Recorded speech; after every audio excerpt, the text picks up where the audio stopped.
Chapter 1248. In the independent mental space of the Foundation. This time, the 7 emissaries were not all present. Only 5 of them were present. The sun's emissary is dead. The fool has betrayed us, Subai, who was sitting in the seat of judgment, said. The former was an unshakable fact, while Subai had yet to find clear evidence for the latter. However, he felt that the emissary's behavior was a little strange. Therefore, to be on the safe side, he actively kicked the fool's emissary out of the group chat. Who is he? Moon was curious. No one knew each other's identity. Now that the sun's emissary was dead, the focus was not on how or why he died. Instead, they were more concerned about his true identity. That sounded a little ironic. Subai sneered inwardly. Humans were indeed creatures filled with curiosity and arrogance. However, it was indeed harmless to reveal his identity now. He was not in a hurry to speak. Instead, he looked in the direction of the star emissary and asked, Star, you have the ability of prophecy. Do you still not know Sun's identity? Star was silent. He or she pondered for dozens of seconds before speaking. I observed the sky at night and saw stars falling, so I knew that the sun's emissary was in danger. But I don't know his true identity. At this point, Subai raised an eyebrow meaningfully. He did not hide it anymore. Subai. The sun's emissary's true identity is Apollo Deliman. Everyone, it's him. It was the same reaction as Kun when he heard the name. In the mental space, everyone except Subai was more or less surprised.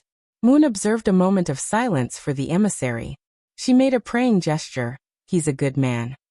We all know he's a good man, Tank said. To everyone's surprise, he changed his irritable attitude from before. Instead, he spoke in an uncharacteristically gentle tone. Although I don't agree with him, everyone can see what he and his people have done. We should avenge Sun. So now, we need to know who killed him. At this moment, Subai, who was sitting in the seat of judgment, knew that the meeting had finally reached its climax. He did not hesitate to announce the man who killed Sunday. With a light turn of the magic ball, a man's holographic projection immediately appeared in front of everyone. You all know this person, right? Subai's voice was calm. He and Tank had worked together to stir up the emotions of the others. It's him. Ajwa. Tank angrily pounded the table. In fact, he already knew the answer last night. But as an outstanding actor, Tank had dedicated his entire life's worth of acting skills. It could be said that his performance was thorough, meticulous, and incisive. The manic Tank's behavior surprised everyone. They never expected him to have such a gentle side to him. Deliman has always been passionate about charity. He devoted his life's efforts to helping those suffering. Tank's voice sounded a little choked up. This was a technique that he had spent the whole night honing. Anyway, in the spiritual space, everyone was a mass of black shadows, and their expressions could not be seen clearly. Therefore, he only needed to concentrate on the shaping of his voice. When Subai heard War Chariot sobbing, he sighed inwardly. He felt that Tank had the potential to become the champion of his voice in the arena. Everyone, we must do something for the sun. We can't let the corpse of this great philanthropist be left out in the cold forever in a foreign country. Tank stood up excitedly. Kill Ajwa. Avenge the sun. The moon emissary had always been very gentle, but she was easily swayed by her emotions. As a nun sent to the mortal world by God, she probably shouldn't have such a strong desire for revenge. But now, guided by Tank's emotions, she also felt pity for the dead Deliman. So very quickly, the moon emissary also expressed her opinion. This devil must be punished. God will definitely give him the punishment he deserves. Her words were very subtle, but the truth was that she was already on Tank's side. The general trend was set. This meeting was a war of condemnation for Deliman, the sun emissary. The perfect teamwork between Subai and Tank evoked the emotions of almost everyone present. This was also the first time that everyone had spoken in unison. Then, as everyone has voted, this foundation meeting has voted to crusade against Ajwa. Unanimous. Subai, who had the overall situation under his control, dropped his gavel from his seat. Everything was going according to his plan, including Snake's plan to invade the body of the sun emissary after becoming a phantom. including Snake's plan to seek revenge on Ajwa, and Kiorn after fusing perfectly with the body. Of course, there was also Snake's death in battle and Ajwa picking up the void magic ball. All of this was within Subai's expectations. Now, there's only one step left before we start preparing for war. In the ancient castle, Subai tasted the red medicine soup. He wanted to borrow the hands of the other people in the foundation to kill Ajwa. After obtaining the void magic ball, Ajwa would become a phantom. At the Epidemic Prevention Center station in the western suburbs of Songhai City, like an eggshell, an enormous barrier perfectly formed an impenetrable defense line. There was only one entrance and exit to the barrier, and everyone who went in and out had to be tested. Inside the barrier was a temporary isolation hospital created using the star-shifting spell and the construction spell. It could accommodate tens of thousands of people. All the wards were independent spaces that Crispy Noodles Dao Monarch and Immortal Jin Yuan had worked together to open up. As soon as Ajwa and Kiorn entered the command center after being tested, Salian Junren, who had been waiting outside the building for a long time, quickly approached them. "This is bad." Salian Junren's expression was a little unsightly. "Tell me what happened." Ajwa took Salian Junren to a secret place. "I just received news that Senior Immortal has been detained by the main alliance," Salian Junren said. Ajwa frowned slightly at this news. Currently, Battle Sect was on the same side as Huagul Water Curtain Group, and was completely on the head of state's side. So it was certain that the people who had detained grenade-throwing Senior Immortal were the second force in the main alliance. Senior Immortal won't fall for it so easily. Maybe he's thinking of a way to lure out the mastermind behind this second force. Ajwa's thoughts raced as he felt that there was something fishy behind this. Senior Immortal is right. There's no need to worry for the time being. I have something that I need Senior Immortal Toya to appraise. Saying this, Ajwa took out the magic ball that Captain Lu Liang had picked up earlier. "What's this?" Salian Junren was curious. "An equipment dropped after killing a phantom." Chapter 1249. In the name of testing for the bald head virus, they were in fact investigating the void creatures lurking among Earth cultivators in Huaxiao Nation. Under Ajwa and Sunny Yuan's arrangements, the operation was carried out in an orderly manner. The first front line of epidemic prevention was set up all over the country, and Songhai City currently had the highest concentration of void spirits. Wang Ling saw that the number of confirmed cases was still rising. In the afternoon, there had clearly been just over 1,200 cases, but in the evening, there was already an extra 0. On the internet, people were panicking over the new bald head virus. Wang Ling glanced at the class group and saw that Super Chin, Hirogua and a few others were openly discussing this matter. There weren't any teachers in this group, and it was a group set up by the students in class. "I heard that we'll be attending classes at school tomorrow. I wonder if it's true." Don't be happy too early. Classes are suspended, but school isn't suspended. Old Pan will definitely give us a lot of homework. It's better if teacher stays at home now. Masks are already out of stock, you can't even buy them. There are also some people who are secretly raising the price. Shameless. It's fine if it's 1 or 2 yuan more expensive, but it's too outrageous. There were bound to be complaints. After all, the emergence of the bald virus had disrupted everyone's normal rhythm of life. It was indeed very comfortable for Wang Ling to stay at home, but this wasn't the peaceful life he wanted. So Wang Ling had already intervened. He hoped that this matter would pass as soon as possible. Based on the population of Songhai City, Book of Sage Immortal conservatively estimated that there were already no less than 100,000 void spirits lurking in Songhai City. The reason why these void spirits hiding in the dark had yet to riot was very simple. They were looking for a son of the void. Wang Ling didn't know what conditions one had to meet to become a son of the void. But right now, this was the source of all the void spirit stability. As long as a son of the void wasn't discovered, these void creatures wouldn't cause too much of a ruckus. Can you calculate a son of the void? Wang Ling gazed at the tablet on the table. So far, they had collected the data of 2 void creatures. One was the one Wang Ying had killed in Wang Ling's mental space. The other was the one Ajwa and Bai Qiao had killed together. Bai Qiao had already shared that memory with Jinka, so that Wang Ling could use Book of Sage Immortal to perform the data calculations. However, it was clear that the data of the two void creatures was still a bit too much for Book of Sage Immortal. My lord, I can only try my best.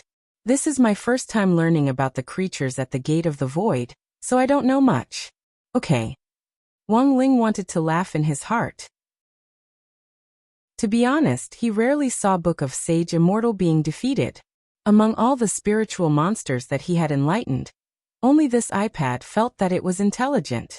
It often thought itself to be smart, and even made decisions for him on its own.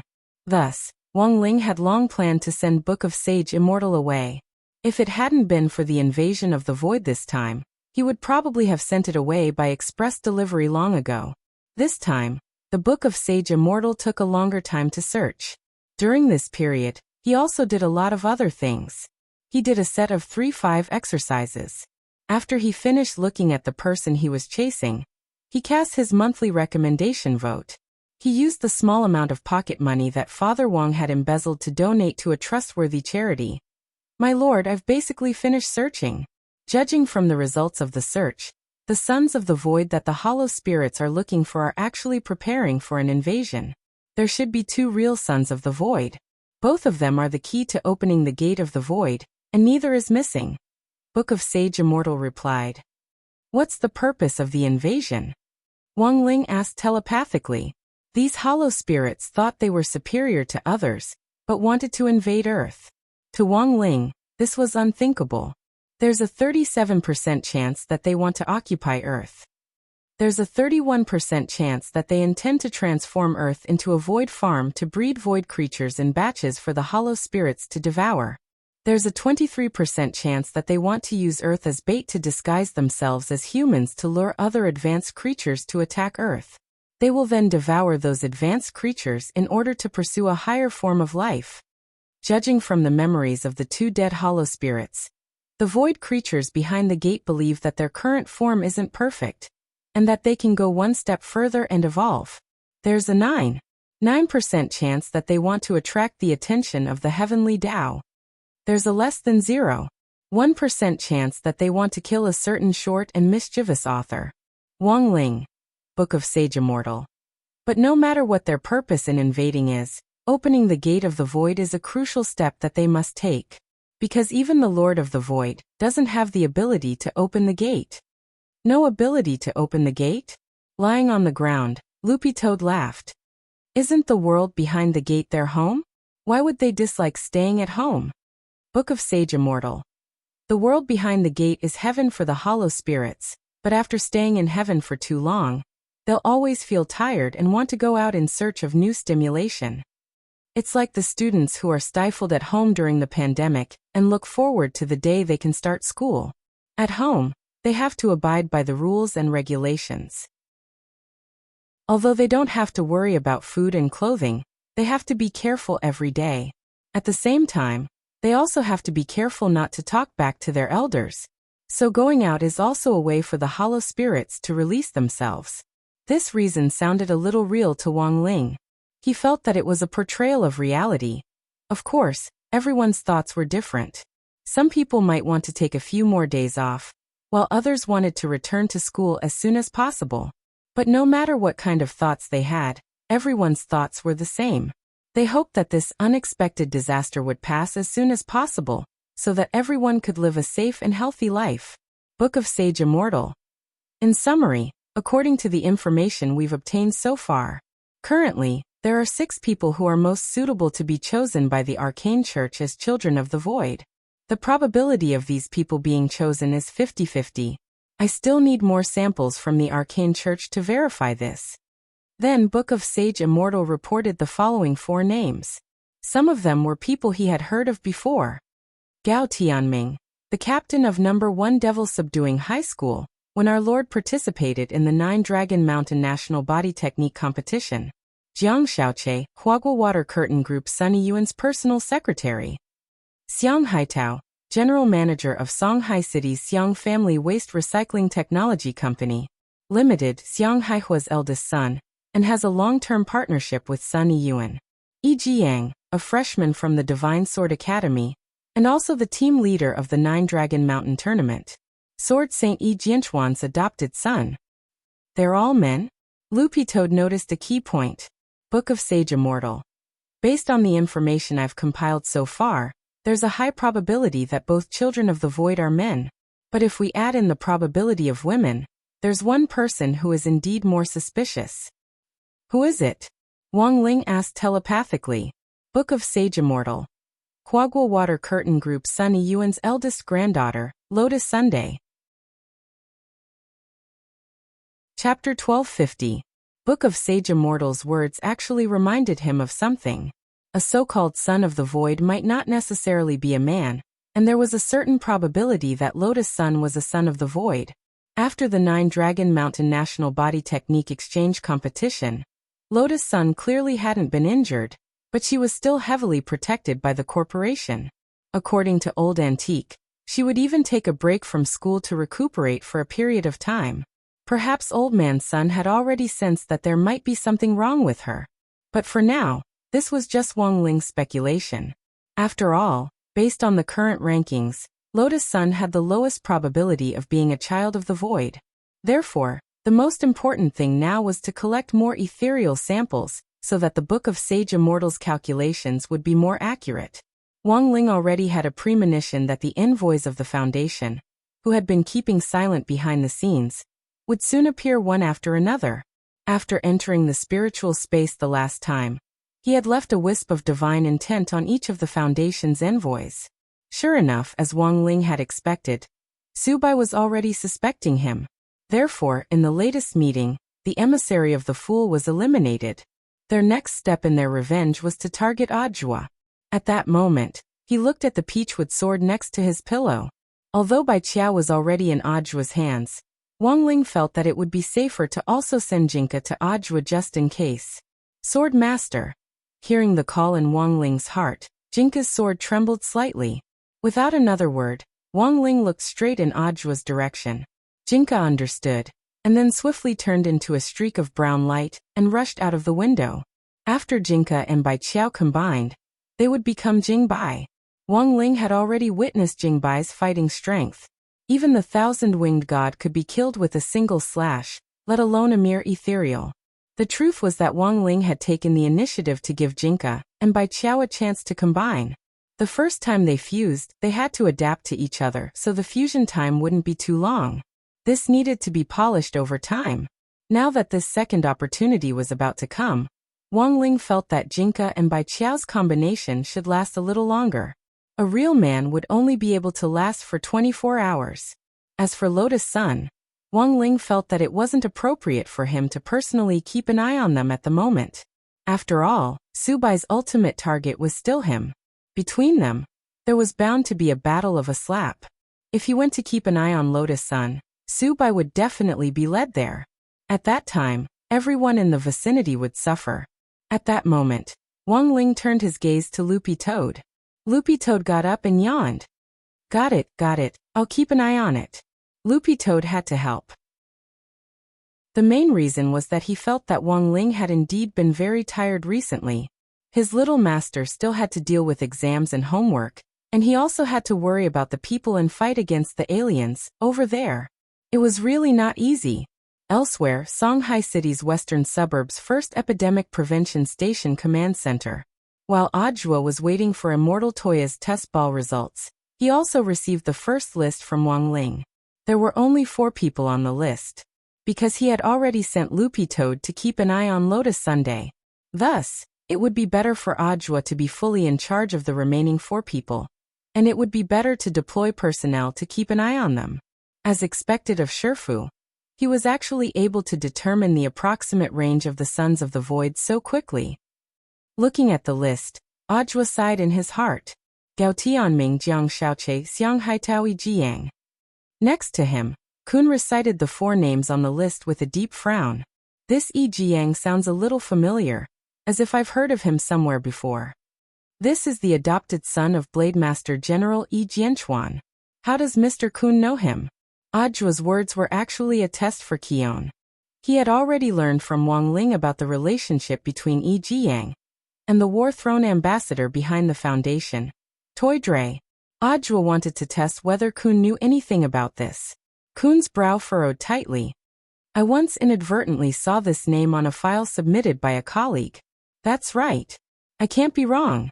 I remember that Toy Dre, the old CEO of a multinational spirit sword manufacturing group, once commissioned our foundation to investigate this person called E. Jiang. Hearing this, Audra was stunned. He secretly marveled at the boldness of this war-throne ambassador. He was clearly a foundation's ambassador, but had taken the initiative to reveal his true identity, and instead commissioned the foundation to investigate his illegitimate son. What a good plan. Audra couldn't help laughing in his heart. The identities of the 7 ambassadors of the foundation were all confidential. By doing this, the war-throne ambassador could in fact play a confusing card to conceal his identity. But Toy Dre had clearly miscalculated. He would never have thought that almost everything that happened on this earth couldn't escape the eyes of his Shifu Wangling's enlightened iPad. I'm very happy that Mr. Kun isn't hiding anything from me, so I've also decided to tell Mr. Kun something. At that moment, Audra looked at Kun and said, actually this Toy Dre is the war-throne ambassador behind the foundation. Kun was greatly alarmed by this news. The war-throne ambassador was actually Toy Dre? More than once, they had speculated that someone inside Huaxiao National Union might be secretly colluding with the foundation.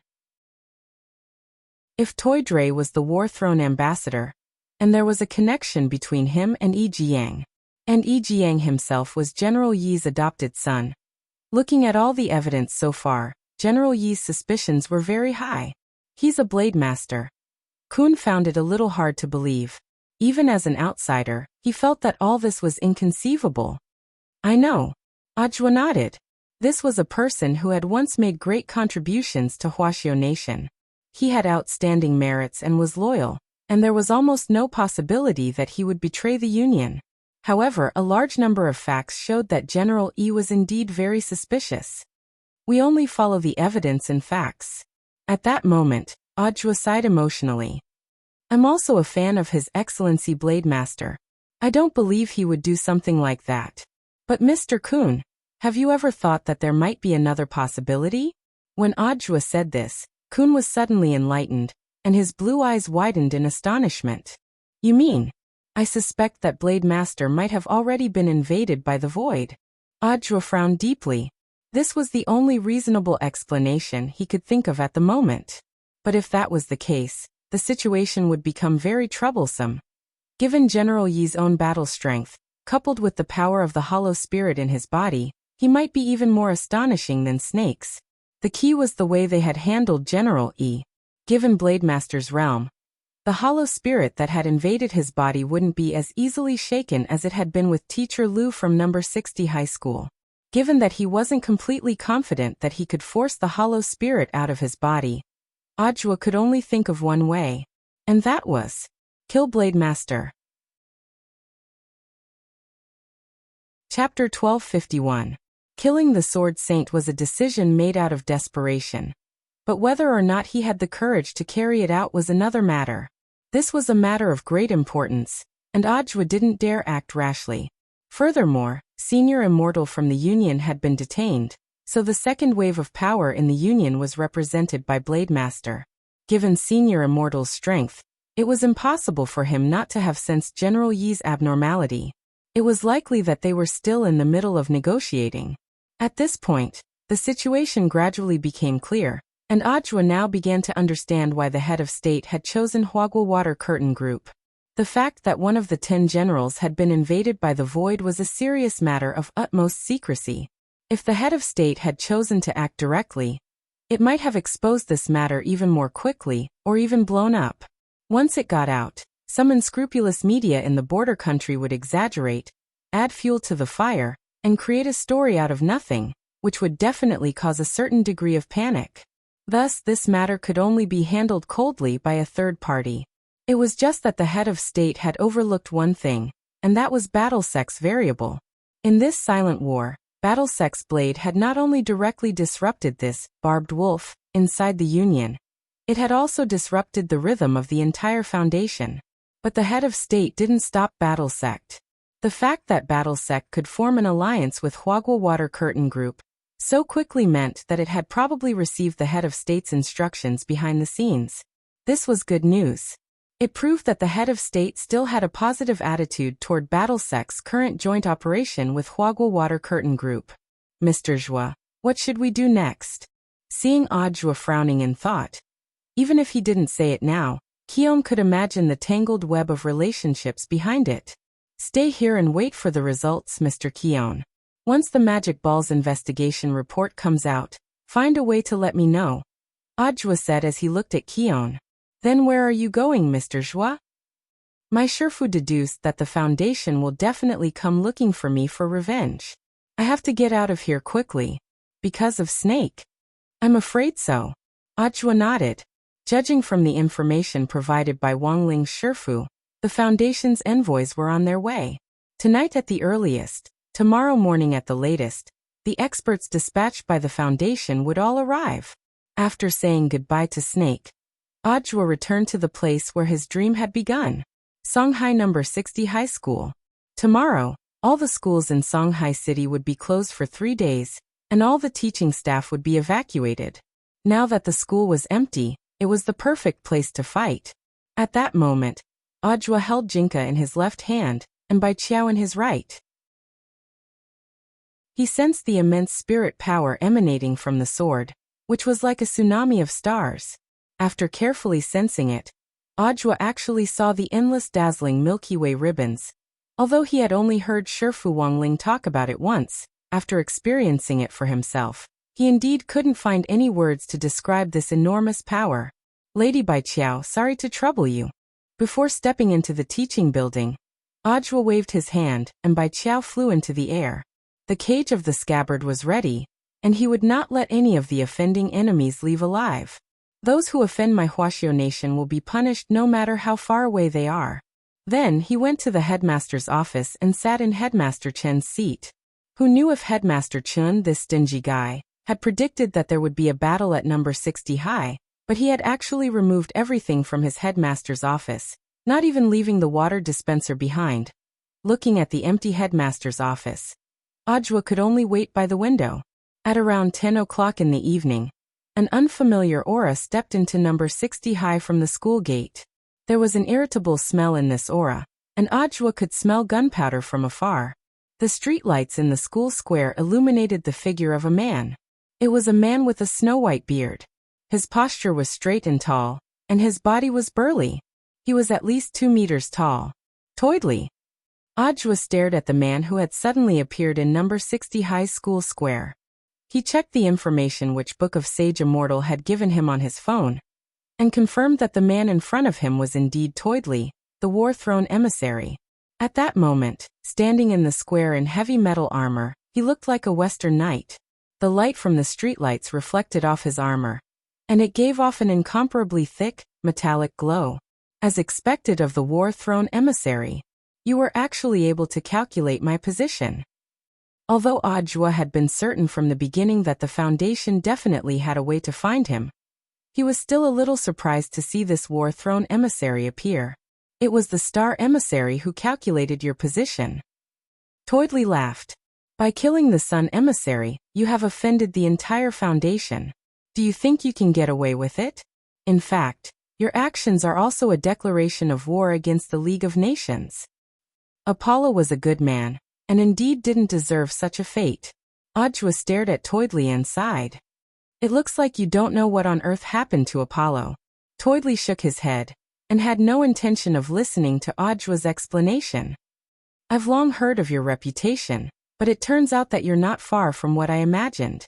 Not only is your realm low, you're only at the Golden Core stage, and you have a glib tongue that makes people laugh. I realize that the people of your Foundation speak Mandarin very well. Audiobook chuckled. All the cultivators of the League of Nations are proficient in the 8 languages, Toidley said confidently. I used to have a lover who was a citizen of your Huaxiao nation. You should know, Mr. Toidley.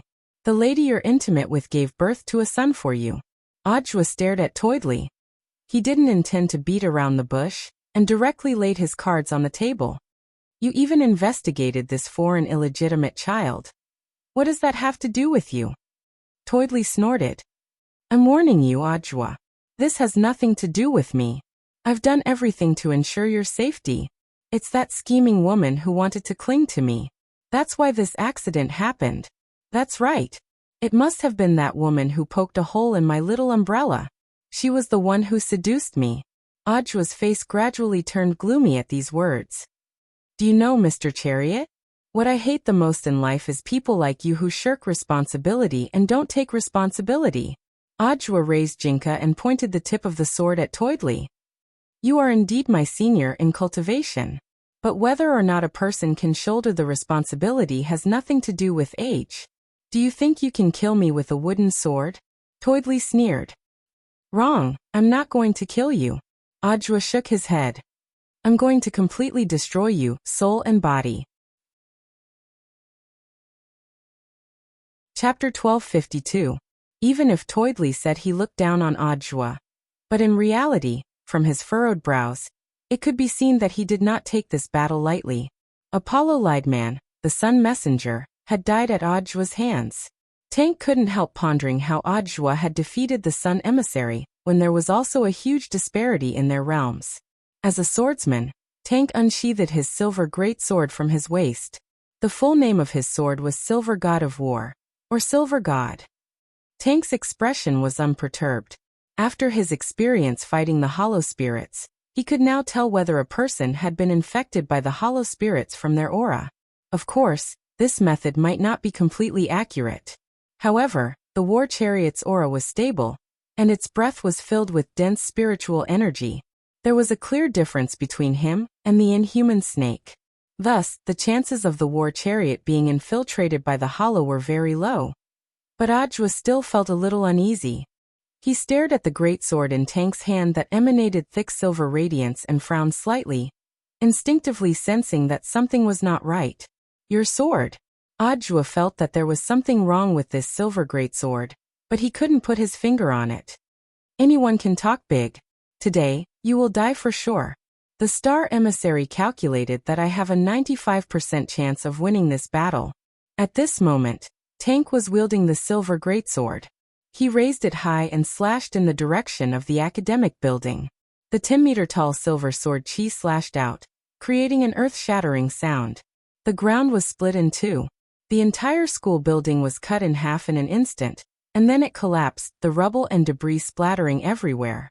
With just one slash of Tank's sword, one of number 60 High's school buildings was razed to the ground and reduced to rubble. Standing in the ruins, Ajwa looked around. Only then did he realize that it wasn't just the principal's office. All the desks and chairs in the classroom, as well as the equipment used in teaching, had been cleared and taken away. It seemed like Headmaster Chen had long predicted that there would be a battle today. Thus, he thought that he could take advantage of this battle to give number 60 High a free demolition. At that moment, Ajwa marveled in his heart at Headmaster Chen's calculations. It was really scary to have such an economical man as the principal. But the truth was that he and Headmaster Chen had a tacit understanding. This was also the reason why he had chosen number 60 High School. Number 60 High's renovation was imminent. If the old didn't go, the new wouldn't come. Hiring someone to demolish the house would cost extra money, so it was better to do it this way. After that strike, Tank stared at Ajwa, who was standing in the rubble. That strike just now was so powerful that it could split the land within dozens of li in two, let alone destroy a school building. But what surprised Tank was that his blade aura was blocked by a barrier when it reached the back of the teaching block. Then, his powerful sword chi melted into the barrier like a clay ox disappearing into the sea. What was that thing? The war chariot emissary felt a little apprehensive. After seeing the silver greatsword's astonishing destructive power, Ajwa was glad that his plan to have Senior Bai Qiao turn into a sword sheath cage to surround number 60 High School had been correct. This cage could only be entered, but not exited. Moreover, it could block all the energy, preventing their battle from spreading to other places. As expected of a foundation under the alliance, any random emissary has the battle strength of a true immortal. Ajwa just smiled faintly. In all fairness, I think SBP is a very promising organization. You once established this foundation to expose the truth.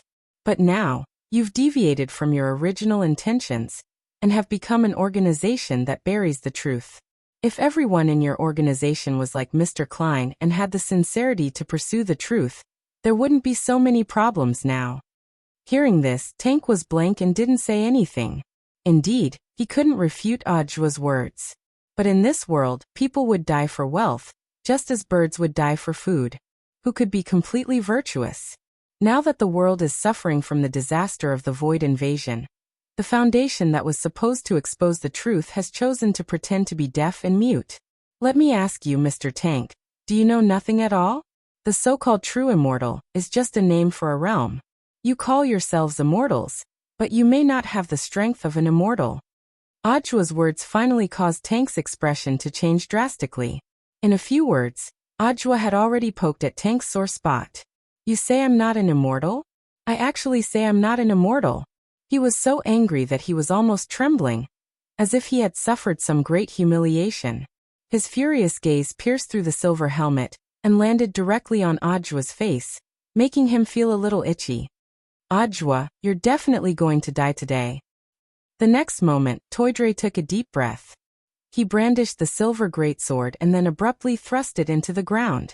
Tremendous spirit power fluctuations instantly spread out, and then gradually solidified in the air. It was a group of snow-white Cheelants wrapped in impenetrable silver armor. Is this the sword spirit of the Een God Greatsword? Audjua's pupils contracted slightly. This sword spirit was extraordinarily huge. At least to Audjua's knowledge, this sword spirit's size had already exceeded the norm. From a distance, it looked like a monster that had landed on Earth from another planet. In front of this sword spirit, a human body was as tiny as an ant. There was something wrong with this sword spirit. Audjua frowned deeply as he looked at this snow Cheelan, which was hundreds of feet tall. He could even sense that the oppressive aura emanating from this sword spirit was already greater than that of Toydre himself. Very quickly, Audjua figured out what on earth was going on. You made your sword spirit accept the void? There was no mistaking it. He could sense from this snow Cheelan the same way that Snake did, that it had been invaded by a hollow spirit. At that moment, the snow Cheelan had been summoned as a sword spirit, and rather than roar, it was more like wailing. Although Audjua didn't know what method the Foundation had used to actually control a hollow spirit and a sword spirit to merge, he could hear that as a sword spirit, the snow Cheelan was instinctively resisting a hollow spirit. The hollow spirit's invasion was devouring the snow Cheelan's will, and it was feeling pain. Have you finally realized, Audjua? Toydre laughed wildly. At first, I wasn't going to use this trump card, because the fusion between my sword spirit and the hollow spirit isn't perfect. It's very easy for it to go berserk. But now I've thought it through. This isn't my land, so why should I be so polite? Hearing this, Audjua's face was expressionless. Everything was just as he had thought. Not only did the Foundation have a lot of information on the hollow spirit, it now looked like they even had secret experiments on them. They had actually turned around and used the hollow spirit to merge it with a weapon spirit, thereby multiplying the power of a magic weapon by tens of thousands of times. Feeling the sword spirit monster which he had created with his own hands, Toydre stared at Audjua and smiled sinisterly. To tell you the truth, when I saw my sword spirit grow because of the hollow spirit's power, even I was a little tempted. Do you know why I investigated Yi Jiang? He's my flesh and blood, and I wanted to see how strong the bastard born of that bitch could become after being invaded by a hollow spirit. Hearing this, Audjua spat on the spot. This scum. Chapter 1253. On a high-rise building dozens of meters away from number 60 High's battlefield, a beautiful and dignified nun with a veil gazed at the battle in front of her. She had been brought here 3 minutes after Tank had arrived. She had wanted to directly go in and declare war on Audjua. But the battle between Tank and Audjua had already begun. Thus Moon decided to stay on the side and watch, and collect information on Audjua in passing. At that moment, a young man's voice rang out from behind Moon. Mother Teresa, you really are the Moon emissary. Mother Teresa wanted to turn around, but the voice stopped her. Don't turn around, I don't want anyone to know what I look like.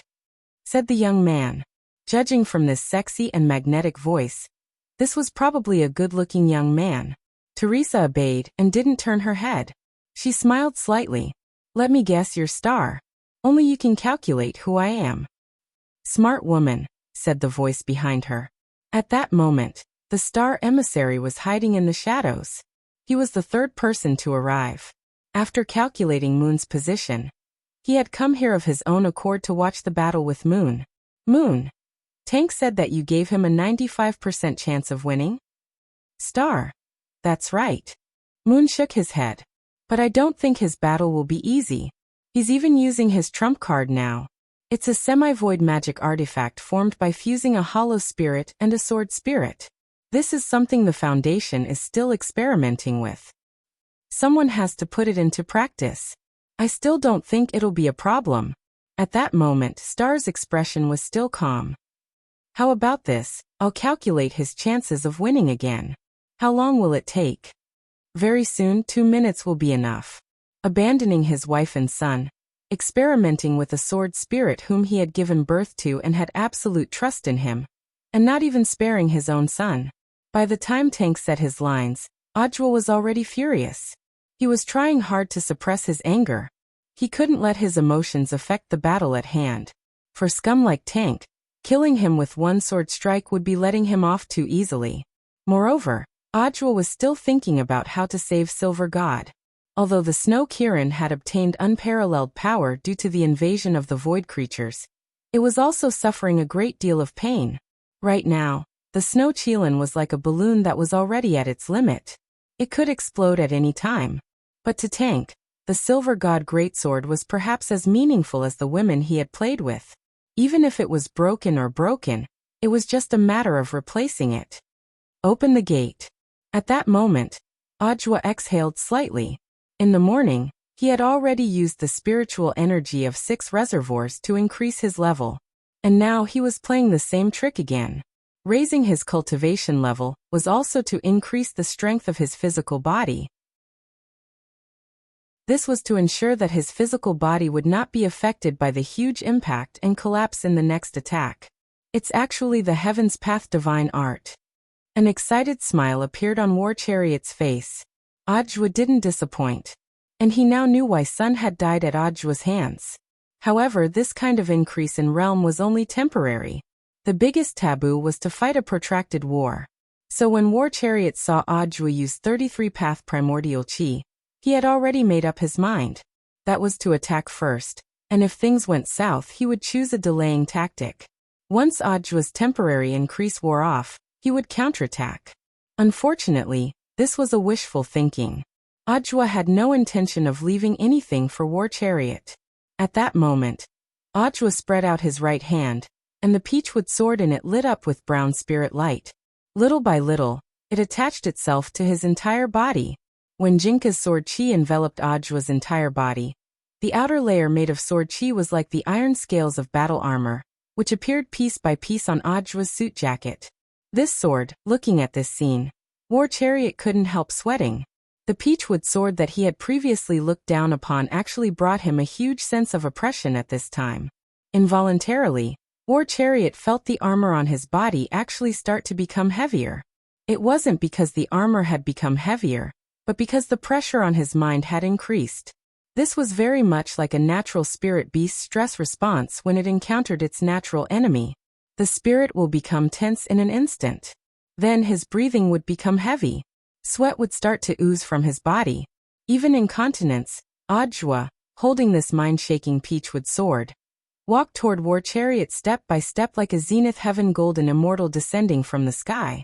When he came back to his senses, Audra was already less than 3 meters in front of War Chariot. Because of his spiritual fear, War Chariot was astonished to find that his mind had actually gone blank for a period of time. And he had blacked out. That was impossible. How could he, the Grand War Chariot, die here? The Star Emissary had clearly divined for him. His chances of winning were as high as 95%. Silver God. Ram them to death. In his panic, War Chariot started to order the Snow Chilin behind him. But what shocked War Chariot was, the Snow Chilin merely roared once and didn't follow his instructions. Ajwa didn't need to think to know how much the snow Qilin was struggling in its heart at that moment. Its main body's will was clearly still engaged in a fierce struggle with the hollow spirits. In addition, the snow Qilin had already sensed that the enemy it was facing was the Lord of the Sword Spirits. How could it, a mere sword spirit, attack the great Lord of the Sword Spirits? The snow Qilin's strong desire to live caused its mental state to collapse even further, and it started to struggle with the hollow spirits that had invaded its body for the will of the spiritual space. Roar! After an earth-shattering roar, the snow Qilin raised its front hooves. But it wasn't aiming at Ajwa. Its front hooves slammed down hard on the top of War Chariot's head. Damn it. Damn it. I'm your master. Aren't you afraid of the backlash from the contract? Toidley would never have dreamed that this would actually happen. He couldn't understand why his sword spirit wouldn't listen to him. Even less could he understand why the sword spirit of the Silver God Greatsword would turn around and attack him, its master. You reap what you sow. At that moment, Ajwa's lips curled up slightly. In front of the Lord of the Sword Spirits, any identity as a sword master was useless. Those so-called sword spirit contracts were just pieces of scrap paper. It's time for you to be free, Silver God. Ajwa looked at the berserk snow Qilin, raised Jinka, and gently waved it in the air. In a flash, the sword spirit contract between Silver God and War Chariot was directly severed. The roar then stopped, and the whole world fell silent. Without the contract, the snow Qilin instantly turned into particles of light. It was no longer anyone's slave. Instead, it returned to being the spirit of all living things, and waited for a new master who was worthy of its wholehearted trust to appear. Ajwa's sword. It turned the contract into scrap paper, and also destroyed the hollow spirit attached to the snow Qilin's body. It forcibly severed the contract. The astonishing backlash instantly hit War Chariot himself, causing him to spit up a mouthful of blood. At that moment, War Chariot was in a terrible state. After being trampled by the snow Qilin, half of his body had sunk into the ground, and now he had suffered internal injuries from the backlash. The outcome of the battle was already very clear. Ajwa sneered. Looking at War Chariot's battered and exhausted appearance, he still didn't feel the slightest bit of pity in his heart. He slashed out with sword chi. He only used a tiny bit of Jinka's strength. That indestructible sword chi completely disintegrated War Chariot's armor on the spot. This layer of armor is your shame. Now I've even torn off your underwear. Ajwa stared at War Chariot, who was lying on the ground with fear in his eyes, and said lightly, "By the way, I'll also sever your spirit root with this sword." The whole process took less than 2 minutes, and the battle was already over. On the other side of the tall building, the star emissary cried out in alarm, "Impossible! What the hell is this?" He was frightened by the huge variable in his deduction. What did you calculate? The moon emissary was also amazed at that moment. She had seen Ajwa end the battle with just 2 sword strikes. The star emissary also spat up a mouthful of blood at that moment. I saw the peachwood sword in Ajwa's hand, and its scabbard. He had seen Ajwa enter number 60 high with Jinka in his left hand and the white scabbard in his right. He had just taken a peek at it. In the blink of an eye, his spirit had suffered a terrible backlash, and he had been directly blinded in one eye. A peachwood sword and a scabbard? What on earth are you talking about? These 2 things turned the situation around greatly and increased Ajwa's chances of winning. The star emissary simply didn't dare believe the data he had calculated. A 200 quadrillion% chance of winning. This was simply holding a father in his left hand and a mother in his right. What the hell, a plant? Chapter 1254. The star emissary would never have dreamed that the battle would be over before it had even started. Mother Teresa was an honest person.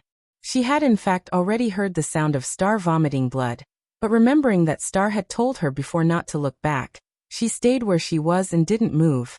"Star, are you all right?" To be honest, she was very nervous. As one of the Foundation's emissaries, she had watched helplessly as an emissary was seriously injured before he had even officially joined the battlefield. This was a very complicated feeling for Teresa. Was this Ajwa a monster? "If you need my help, just ask." I have some healing methods, Teresa said. In fact, she wasn't a combat type, but a supportive healer. In the world of healers, she was even known as the mother of all stars. No need, you can't help me, Star said weakly. He had already taken the tonic he carried with him. But at most, this medicine could only help him recover from his internal injuries. The damage to his vision was probably already irreversible. He had directly lost his sight in his right eye, and his remaining left eye was about 2,000 degrees short-sighted, which was almost no different from being blind. Now that the star emissary had opened his eyes, there was only a trace of chilling light left in his left eye. It had taken him hundreds of years to hone this pair of eyes that could peer into the secrets of heaven, but he had never expected to suffer such a devastating blow in an instant. He had even anticipated that there was something strange about Audiobook, but hadn't dared look at him. He had just flashed back and glanced at him. In the end, he had ended up like this. There's only judgment and fate left. Teresa sighed. She felt that the fool's emissary was also an expert, but she didn't know why the judgment emissary had suddenly excluded him. But Teresa was well aware that if she wanted to survive in the Foundation, the best way was to not ask too many questions. She would just go with the flow. Back then, she had only joined the Foundation for the high reward it offered her. The wisest choice was to protect herself for the sake of the reward. So when she saw that the chariot in front of her was seriously injured, she didn't have the slightest intention of helping it. Audiobook was too scary. Going up now would be courting death. Nowadays, the judgment emissary basically had the final say in the Foundation. Teresa didn't think it was worth risking her life to save a chariot. She even thought that Audiobook had fought well. Shouldn't this scumbag who treated women as toys be taught a lesson? Currently, Tank was completely naked and buried in the ground. He was already crippled. His spirit root had been severed, and he had lost all his realms. In addition, his upper body was seriously injured. Now even an ordinary person could give him one last stab. And now, Tank had clearly lost his mind.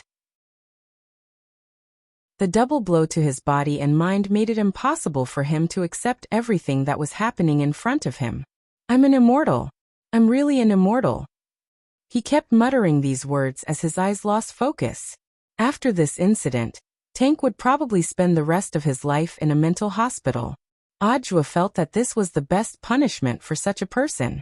At the same time, Audiobook once again marveled at Jinka's terrifying strength.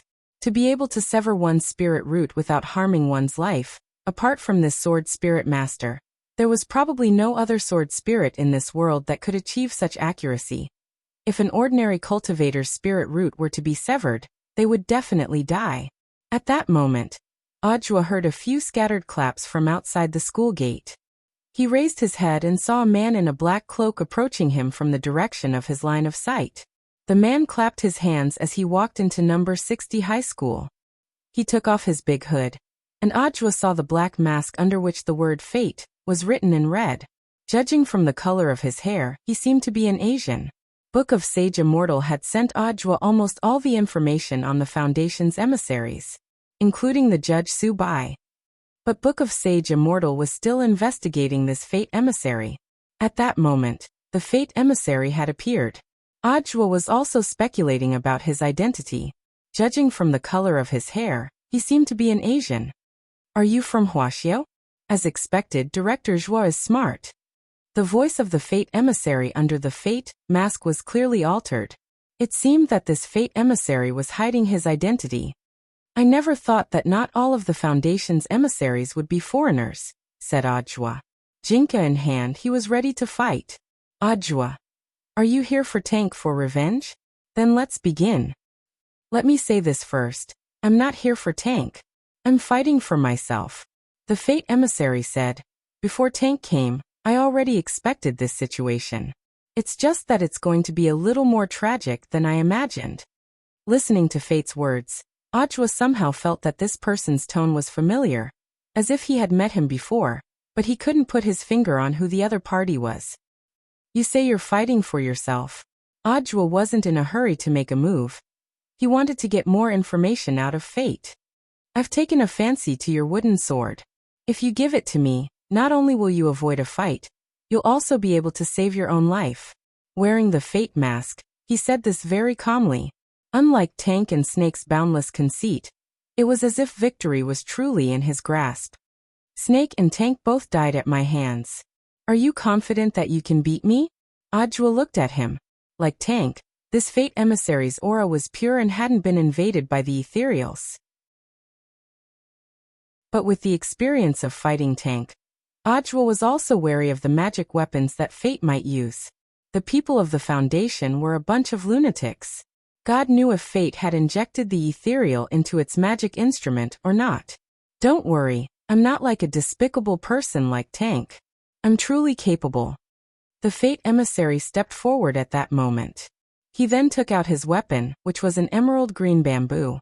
The bamboo had been shaved to a very sharp point, like a blade.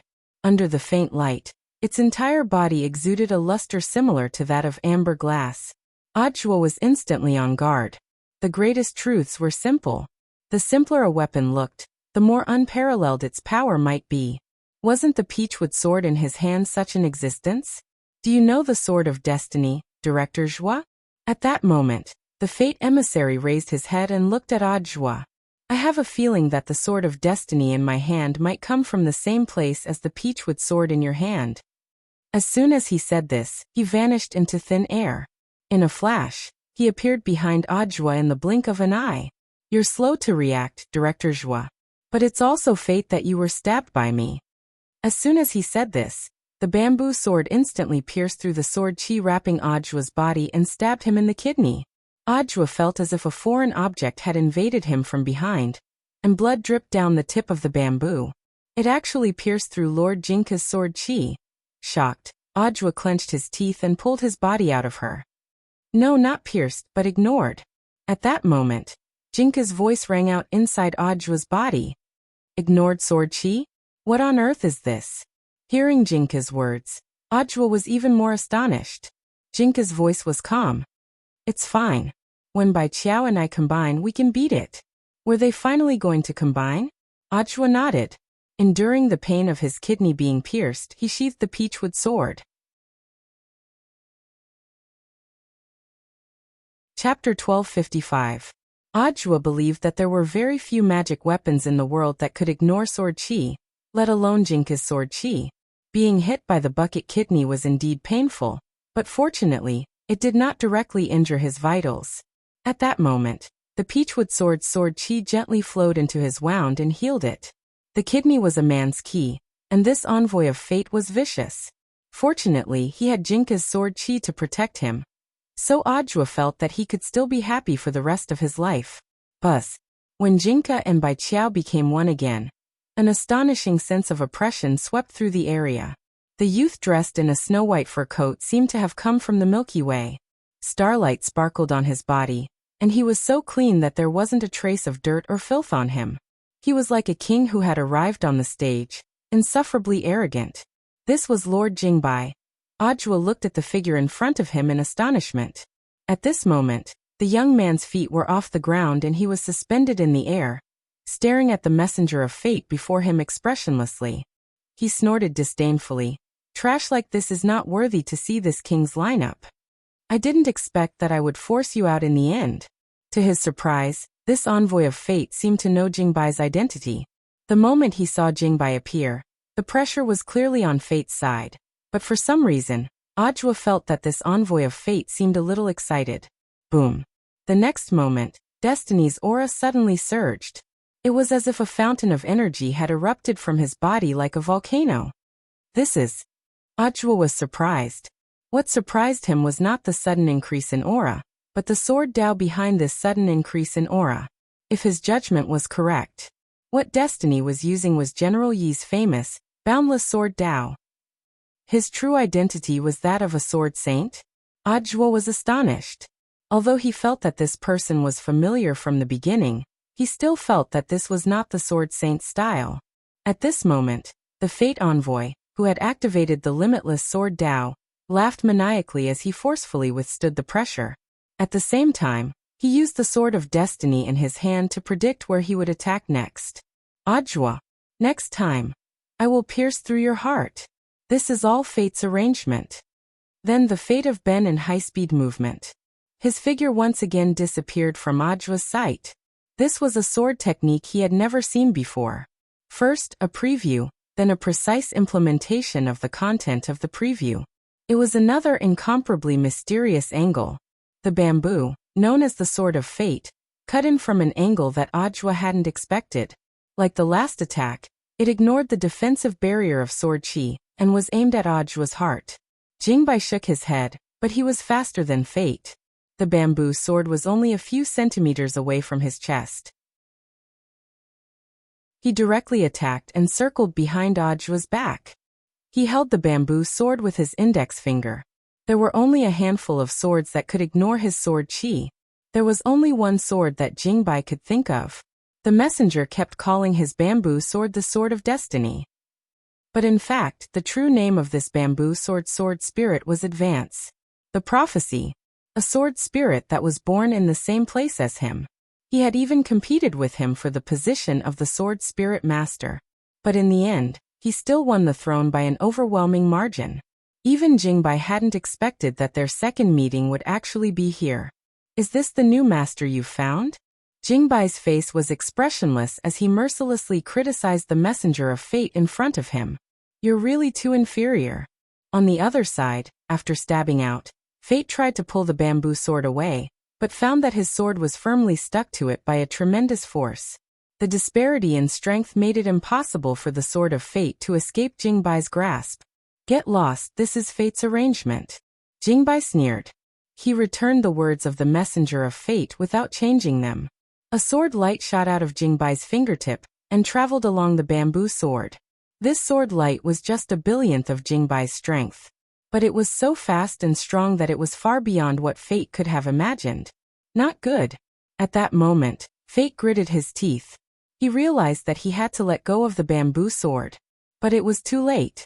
The sword light traveled so fast that, like an electric shock, it swiftly poured into his sword-wielding right hand.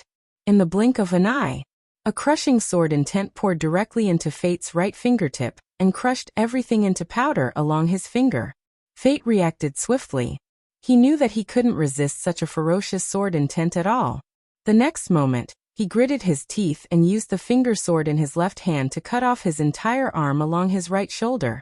This was to prevent this sword intent from spreading to the rest of his body. It was only then that Fate started to fear Jingbai. The sword spirit in front of him was too powerful. At the same time, he was deeply aware. He already couldn't take this kind of attack a second time. As a swordsman, the pain of losing one's arm was something that no one could understand. Damn it! At that moment, he stared at the bamboo sword that Jingbai had snatched away, and his heart was filled with hatred. This damned liar. The sword spirit of the Sword of Fate had clearly told him that as long as he had him, he would win every battle. He had actually been swindled by a sword spirit. Winning every battle. It's all fake. Fate roared in pain at that moment. Jingbai Siji laughed when he heard this. He gripped the bamboo sword that he had snatched back from Fate with a rather surprised expression on his face. You actually told him that you would win every battle. Clearly, even Jingbai thought that this was a blatant fraud. During this period of living on Earth, Jingbai knew that there were phone scams and text scams on Earth. The sword spirit's deception. This was the first time he had heard of it.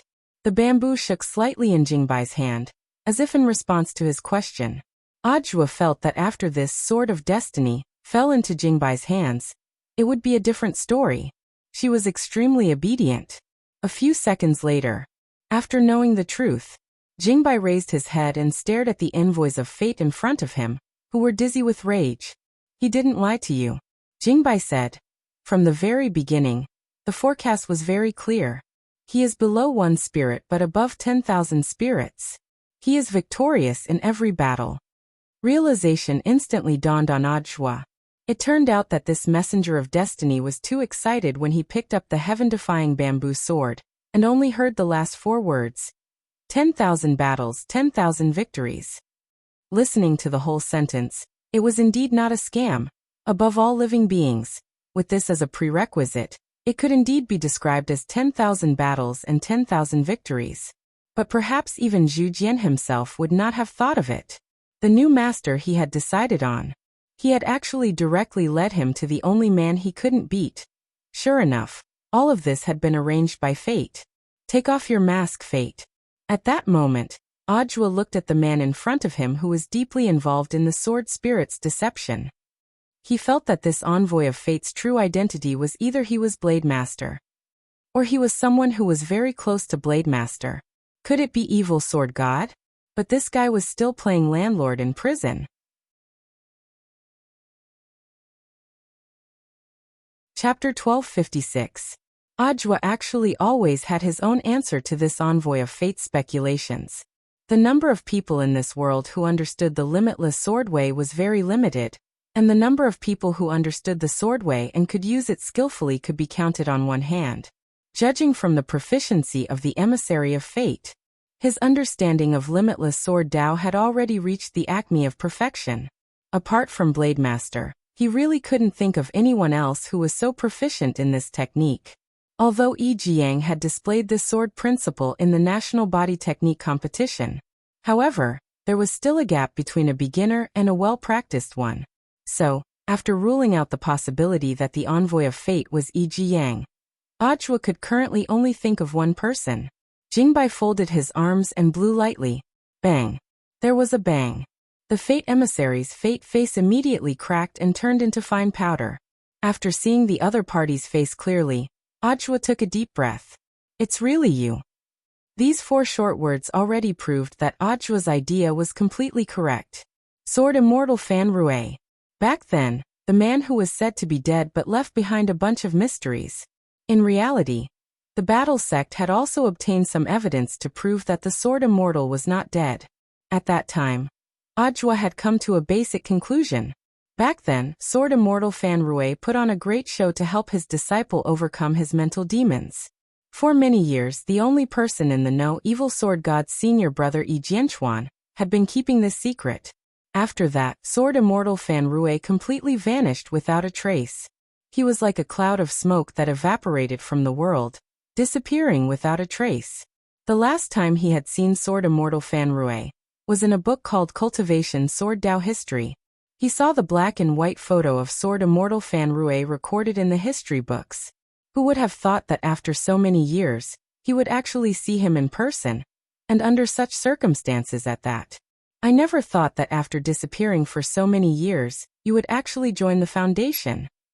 Audra sighed with emotion. He saw Sword Immortal Fan Rue in a sorry state. He really couldn't figure out why an immortal sword immortal who had nurtured a sword sage would choose to join the Foundation, to help the wicked and do those despicable things. Audra had many questions. He even wanted to curse out loud. But he opened his mouth and said nothing in the end. He recalled what Fan Rue had said to him before the battle. He's fighting for himself. Then the real purpose of him joining the Foundation seemed a bit thought-provoking. I have my own difficulties. You won't understand. Fan Rue stood up. His entire right arm had been cut off, and the ground was covered in blood. The gurgling blood had already gathered at his feet, and formed a pool of blood. The amount of blood was extremely shocking. I only beg of you to return that bamboo to me so that I can complete my final attack, Fan Rue said. Do you know what this means? I will die, Sword Immortal Fan Rue said with a smile. I predicted this battle several hundred years ago.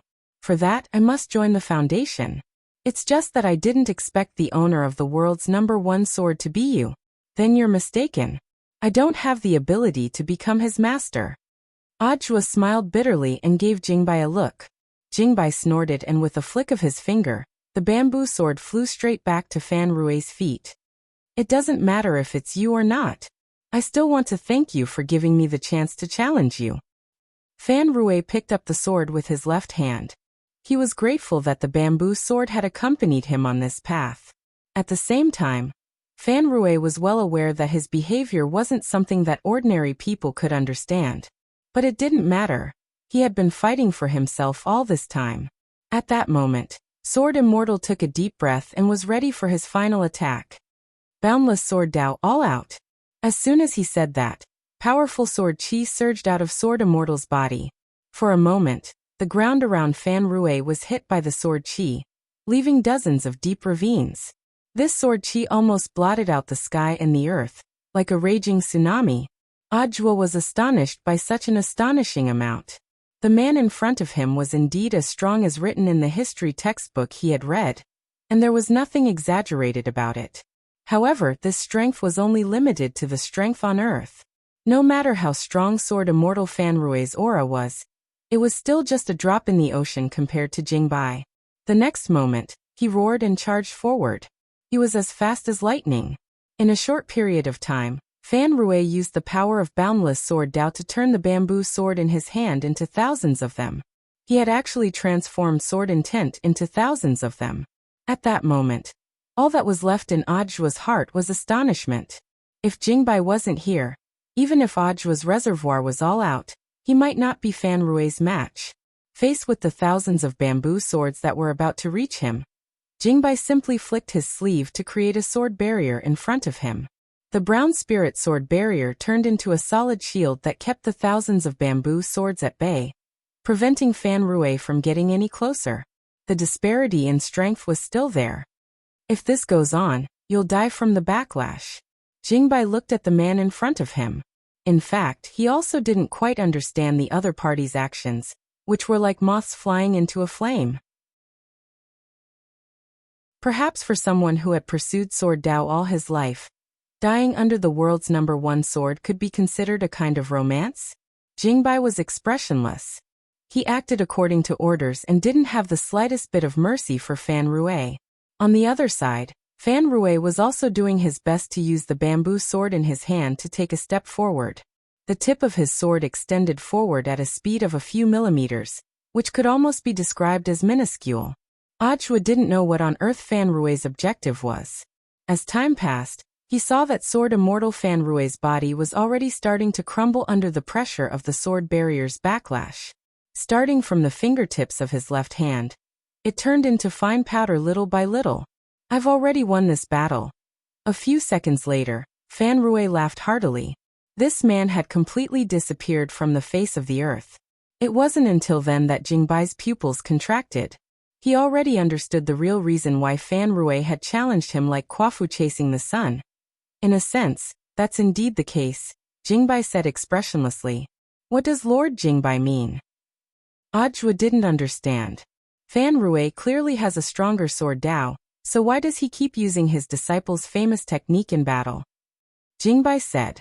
Ajwa was a little enlightened at this point. Indeed, as a sword immortal, Fanrue's sword Dao was also superb, but he had been using General Yi's unique, boundless sword Dao for all his attacks just now. There had to be a deeper meaning behind this. In terms of sword Dao, he's indeed a lunatic. Jingbai gave his final evaluation of Fanrue's behavior. He never thought that Fanrue would actually turn around and use him. By challenging him, the world's #1 swordsman, Fanrue had fused himself with boundless sword Dao, and turned it into the intent of boundless sword Dao. In other words, after Fanrue's seemingly moth-to-the-flame challenge ended, boundless sword Dao had officially become a branch of sword Dao and heavenly Dao. This had been Fanrue's goal from the very beginning. After listening to Jingbai's explanation, Ajwa was suddenly enlightened. Perhaps this was Fanrue's way of proving his sword Dao. At the same time, he was also making a final contribution for his disciples and grand-disciples. Just like that, this envoy of the Foundation's destiny had fallen. But Ajwa knew that the battle wasn't over yet.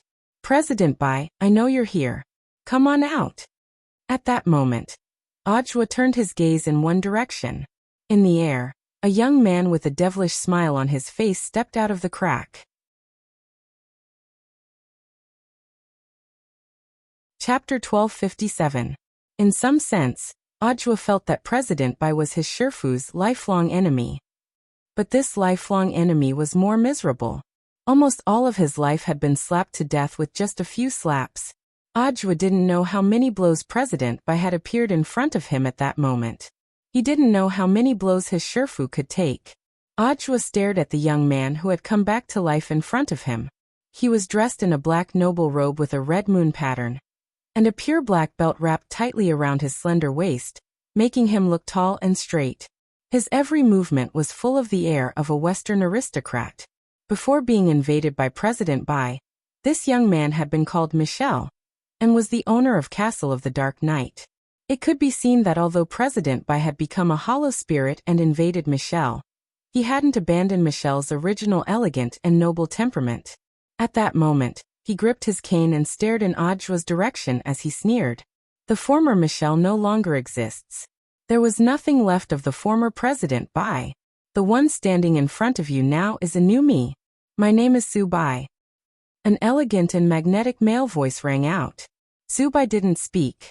Aujua was startled to realize that this voice was actually ringing out directly in his head. Can you feel it? This is the power of a high-level life form. I am all things and all things are me. This is a power that resonates with all things. Only hollow spirits, who don't have a physical body, can do this easily, Su Bai said calmly. Even with Jingbai present, he was completely unafraid. It was as if he really was invincible. I've realized that you Foundation people have one thing in common, and that is that you're very conceited. Aujua looked at Su Bai as he carefully sensed the young man's fighting strength. Indeed, this Su Bai in front of him seemed to have a very different aura from the void spirits he had fought before. It was different from Snake's aura, and also different from the Silver God Greatsword Sword Spirit's aura which had been attached to a hollow spirit. Su Bai's fusion could almost be described as perfect. His entire body was seamless and without the slightest flaw. Aujua, perhaps you've already sensed it. At that moment, Su Bai smiled slightly and said, You shouldn't associate me with trash like Snake and Tank. One of them has just evolved, and the fusion isn't perfect. The other treats the ethereal as his own tool, and doesn't understand the meaning of becoming a higher being. Snake was killed by me with a single stroke of my sword. How many sword strikes do you think you can withstand? Aujua also laughed. He really did not know why Su Bai was so confident, even though this man was different from all the void creatures he had seen before. But no matter how strong Su Bai was, could he be stronger than Lord Jingbai? Aujua felt that even if his Shifu Wang Ling hadn't made a move, there was no way Su Bai could have withstood the power of Jingbai's sword. I know maybe you don't understand what I'm saying, but strength will prove everything in the end. Su Bai was extremely confident. It was different from Snake's ethereal spirit that was transformed from a void magic sphere. He was someone who had been baptized by the Void Lord. At that moment, Su Bai turned the golden cane in his hand, and the scenery around number 60 high abruptly changed. Buzz. Bam. The school square under Aujua's feet instantly turned into quicksand, and then suddenly softened and collapsed. In the blink of an eye, number 60 high's huge school square had actually turned into a bottomless black hole. At the same time, the space around him instantly became weightless, and Aujua's body floated up involuntarily along with the endless rubble around him. This was another void creature's ability, which was called the Void Boundary.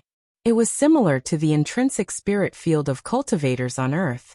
In the blink of an eye, Aujua had already fallen into Su Bai's trap and fallen into this void boundary. At that moment, Su Bai stood in the center of this endless abyss, his cane in hand. He was like a conductor of a carnival symphony, enjoying the thrill of the power of the void. This scene was like the end of the world. Below him was a bottomless abyss, and above him was a void vortex that could swallow up everything. Aujua's body was being torn apart by two forces at the same time. He felt like his body had already been divided into two parts, which no longer belonged to him at all. If it wasn't for Jingbai's protective sword chi, he might have already become two lumps of flesh. Aujua's expression changed, and the sweat dripping from his temples was sucked up by the void vortex above his head. Left with no choice, he drew his sword and slashed at Su Bai. Tens of thousands of feet of sword chi. The moment Jingbai swung his sword, it was torn apart by the two forces at the top and bottom. Before it could even get close to Su Bai, it was cleanly dispelled. Aujua, now do you know why I'm not afraid of your sword? Su Bai sighed. Now that we're in my void boundary, I'm the only one who can decide everything. Hearing this, Jingbai's expression changed slightly. This was an extremely rare situation for him, the master of sword spirits. There was a trick to this void boundary. If Jingbai's calculations were correct, there was a power here that was similar to disarming. It didn't just target spirit swords, The power of all magic treasures would be perfectly disintegrated by the two forces at the bottom and bottom. All this time, I've been looking for a reason for my defeat. At that moment Su-bai, who was standing in the center of the void boundary, said frankly, after countless deductions, I think the only reason for my defeat is magic weapons. Ajwa. Su-bai. Thank you, Lord, for giving me such a great ability that all magic weapons in the world are useless against me. Wang Ling has been able to run amok in the world for so many years, because of that strange peachwood sword in his hand. Including those slaps he gave me, he must have fused them with the power of the peachwood sword. Ajwa. So you attribute all this to the gap between our equipment? Su-bai. Isn't that the case? If he wasn't superior to me in terms of magic weapons, how could he have defeated me? Ajwa and Jingbai sighed inwardly. It seemed that after dying a few times, this person's IQ hadn't increased at all. This was a sore spot. No matter how many sit-ups he did in his coffin, it was impossible to improve his IQ. Jingbai was silent. The next moment, he turned around and transformed back into his sword form. In his view, this kind of idiot was already completely hopeless. One more look at him and he risked lowering his IQ. Thus, Jingbai couldn't avoid it in time, and had no intention of continuing to pay attention to Su-bai's senseless delusion. Although the sword chi had been devoured, he still had many ways to kill Su-bai. Don't, Lord Jingbai. What will I do if you leave? Ajwa cried out in his heart. Haven't you noticed yet? Your Shifu is already here. At that moment, Jingbai's voice rang out in Ajwa's mind. When Ajwa came back to his senses, a warm hand abruptly rested on his shoulder. It was that man. That man had just finished his homework and was here. Chapter 1258. A long time ago, Wang Ling had summed up several major illusions about fighting. For example, this move works, he's sweating, I must have scared him. This person is very young and his cultivation is shallow, so he shouldn't be hard to deal with. I couldn't beat him before, but I've already become stronger. The battle has just begun. He'll definitely lose if he attacks first. Now, in the face of President Bai, who had made a comeback and was so confident that he had turned into Su-bai. In response to Su-bai's excessive arrogance, Wang Ling had come up with several major illusions about invincibility. He was well aware of Su-bai's current mental state. For example, at the peak of immortals, I am proud of the world. With me, Su-bai, there will be heaven. Another example. Heaven does not give birth to Su-bai. Eternity is like a long night. For some reason, Wang Ling felt that these domineering proclamations were so laughable when they were used on Su-bai. Clearly, the scariest thing was that he didn't know it. Wang Ling sighed slightly and took the lead in sending Ajwa out of the battlefield. Because he could already hear sirens outside the void boundary. There was no way such a huge fluctuation of spirit power wouldn't attract the attention of the police. So he sent Ajwa out first to stabilize the situation, and at the same time organize the police force to disperse the surrounding people. But to be honest, Wang Ling felt that the battle here would be resolved very quickly. As expected of someone I've taken a fancy to, he was actually able to send someone out of my void boundary. Looking at the scene in front of him, Su-bai was surprised, but even more excited. Logically speaking, once someone was trapped in his void boundary, it would be impossible to get out so easily. But now, Wang Ling had chosen to send Ajwa out. In Su-bai's view, this was simply a touching drama of life and death. He felt that Wang Ling must have paid a heavy price to send Ajwa out of his void boundary, and leave him with the hope of survival. After sighing with emotion, Su-bai also gave his own assessment. You treat your disciple pretty well. I'm very touched. Wang Ling felt that this person was already beyond saving. In fact, Wang Ling had come prepared for this trip. He had summed up the lessons he had learned from his fight with President Bai in Chapter 690. Back then, he hadn't finished his homework before he had been dragged into the fight, and the whole process had left him uneasy. So this time, he had finished all his homework and rushed to the scene. Secondly, he had been worried that President Bai would ruin his school uniform the last time they fought. If the school uniform was damaged, he would have to deduct money from his pocket money to buy a new set. So after the last fight, he had enchanted all the clothes he was wearing when he got home. It was precisely because of this that his clothes weren't torn to shreds by the two enormous forces tearing at him from above and below as he stood in the void boundary. On the other hand, he was facing a familiar opponent. President Bai also summed up the lesson learned from last time. Before he became ethereal, his self-healing ability was his greatest trump card. Therefore, before the battle began, he had decided on a strategy of attrition. He planned to exhaust the youth's stamina before launching a counterattack. But young President Bai didn't know that even the most basic slap from the youngster had the effect of heavily injuring him. When he was slapped, he didn't even have the strength to fight back.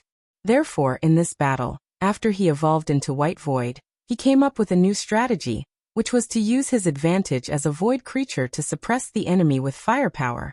Void creatures didn't need to worry about spirit energy consumption.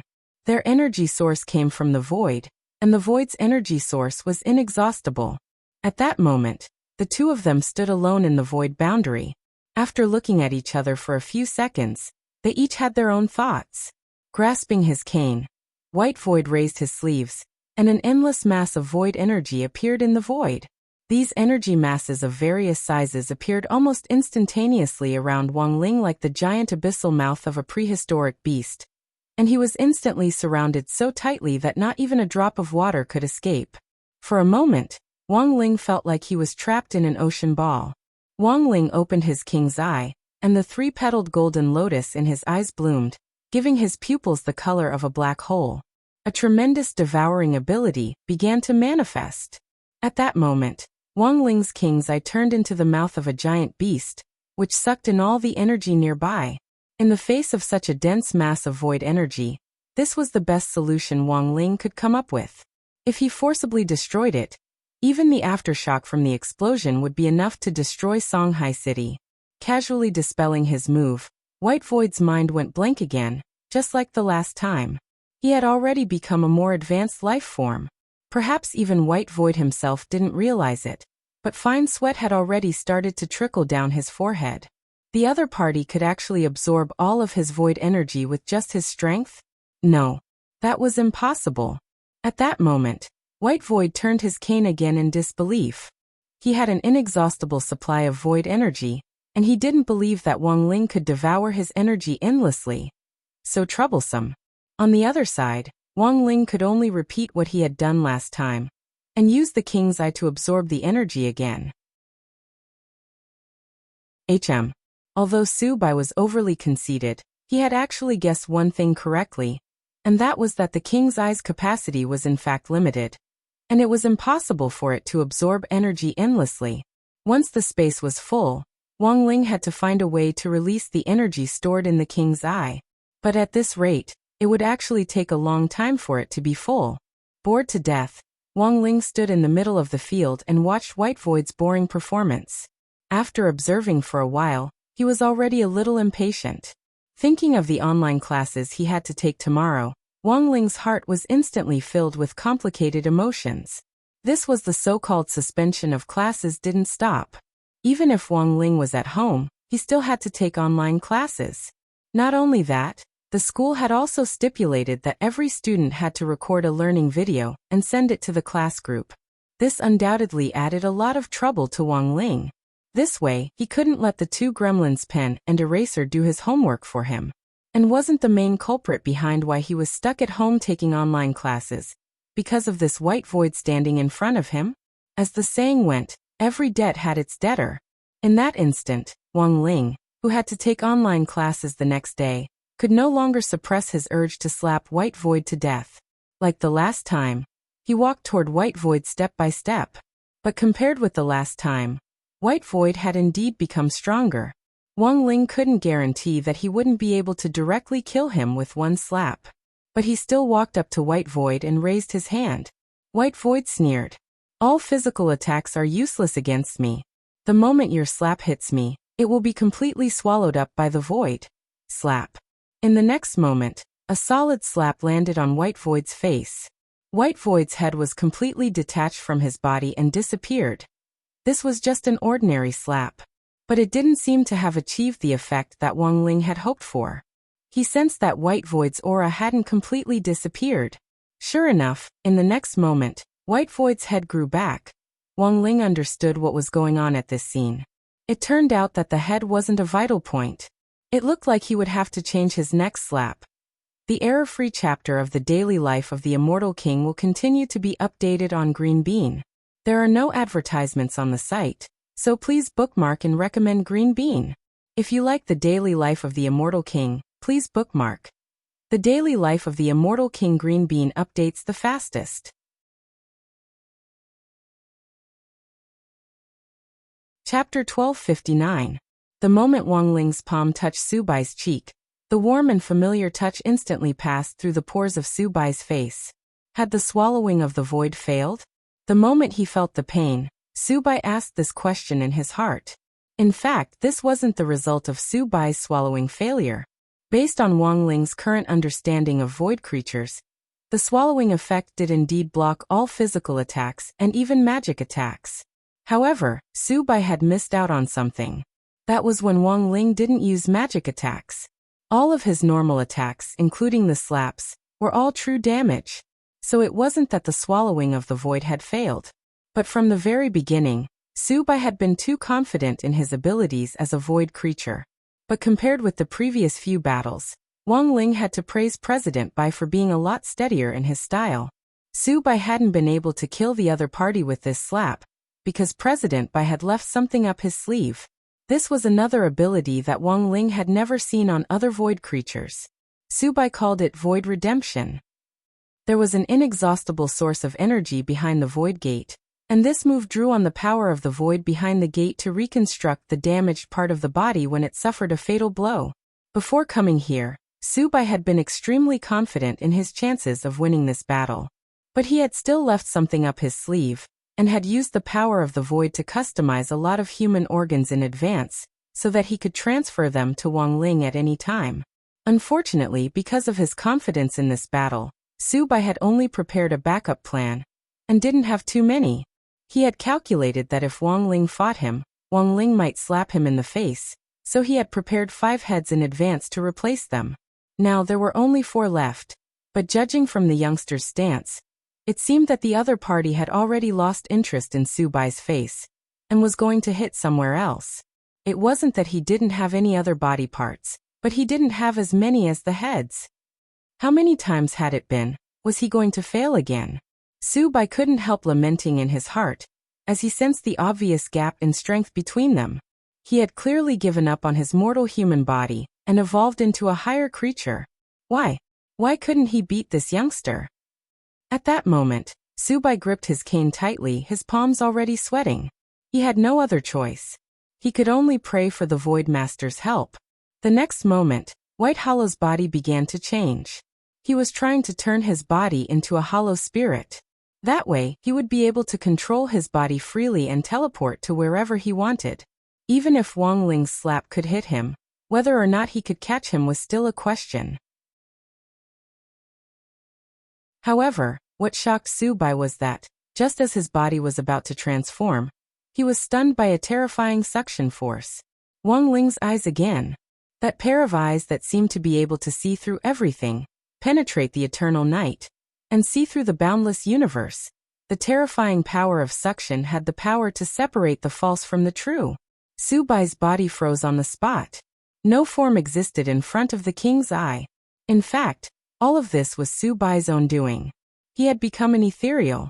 However, in order to sneak into the human world, he invaded someone else's body. Perhaps he was plotting his own grand plan. But as an ethereal, they had already become superior creatures without a physical body. Invading a human's body again and merging with it was an act of lowering their status. Su Bai had thought that he could freely switch between a human and an ethereal body. But he had miscalculated again. The power of the king's eye. Damn it, it shouldn't be like this, it shouldn't be like this. Su Bai's heart began to break down. Every time this youngster dealt with him, he would come up with some new tricks that Su Bai didn't even know about. Each time, he didn't have the most comprehensive information. It was as if he was forever one step behind the youngster in front of him. The king's eye wasn't part of Tao. Wang Ling had only learned this secret not long ago. So even if Su Bai realized how powerful the king's eye was, there was no way he could deal with it. His eyes were probably the hardest things in the universe. There was no power that could pierce through them. Thus, Wang Ling wasn't worried at all about exposing the king's eye in front of Su Bai. Besides, would there be a next time? Wang Ling didn't believe that Su Bai could come back to life after this battle with another identity. At that moment, Su Bai, whose form was restricted by the king's eye, felt a deep stabbing pain in his soul. On the other side, Wang Ling wasn't going to give Su Bai any chance to think at all. His second palm was aimed at Su Bai's crotch, and he directly smashed the lower half of Su Bai's body, which was also an extremely fatal part. Wang Ling, don't look down on me. The battle isn't over yet. Su Bai suddenly roared at that moment. There was unwillingness and anger in this roar, but Wang Ling felt that it was more likely a sense of despair after a broken jar. Su Bai didn't have many organs left in his other body parts. Su Bai swiftly reacted to Wang Ling's second palm strike. Before Wang Ling's palm landed, he swiftly turned his face toward Wang Ling. Wang Ling marveled at Su Bai's operation. He had actually taken the initiative to use his face to block the knife for the other parts of his body. And so, after the second palm, he knew that there were only 3 white skulls left in his inventory. After his head was restored, Wang Ling realized that Su Bai was actually smiling at him. Wang Ling had clearly destroyed Su Bai twice already, but the other party was actually smiling like a victor.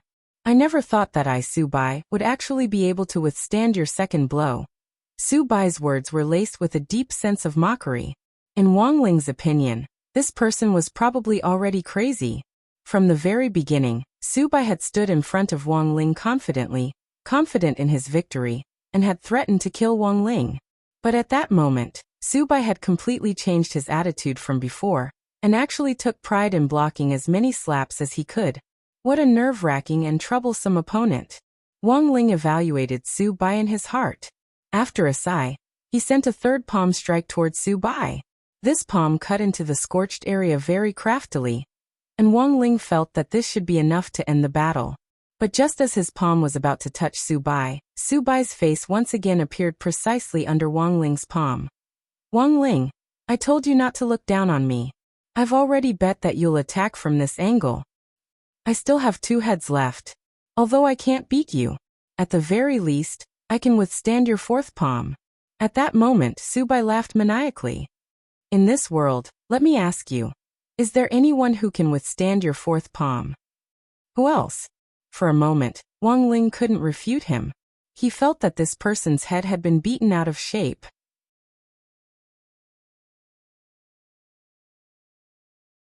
Chapter 1260.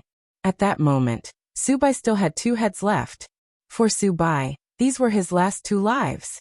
If he could block the next 2 blows, then he might become the man who had been slapped the most by Wang Ling. On the other side, Wang Ling's mood was particularly complicated when he delivered his 4th palm strike. He thought that this was probably how an adult's heart broke down. As a cultivator, had Baizhi worked hard enough? He was afraid so. In pursuit of a higher realm, he had once cultivated painstakingly for 1,000 years. In pursuit of a higher realm, he hadn't hesitated to betray and kill the boss who had supported him. In pursuit of a higher realm, he had even decided not to be human, and had completely dedicated his soul to the void. But what had he gotten in return? Baizhi. At that moment, Wang Ling carefully pondered President Bai's real name.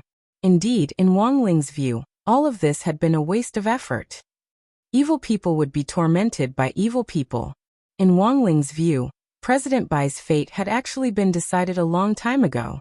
In history, no matter how high the cultivation level of any cultivator who committed crimes was, their final outcome was not much better. There is reincarnation in heavenly Tao. Who will the heavens spare? This wasn't just a saying.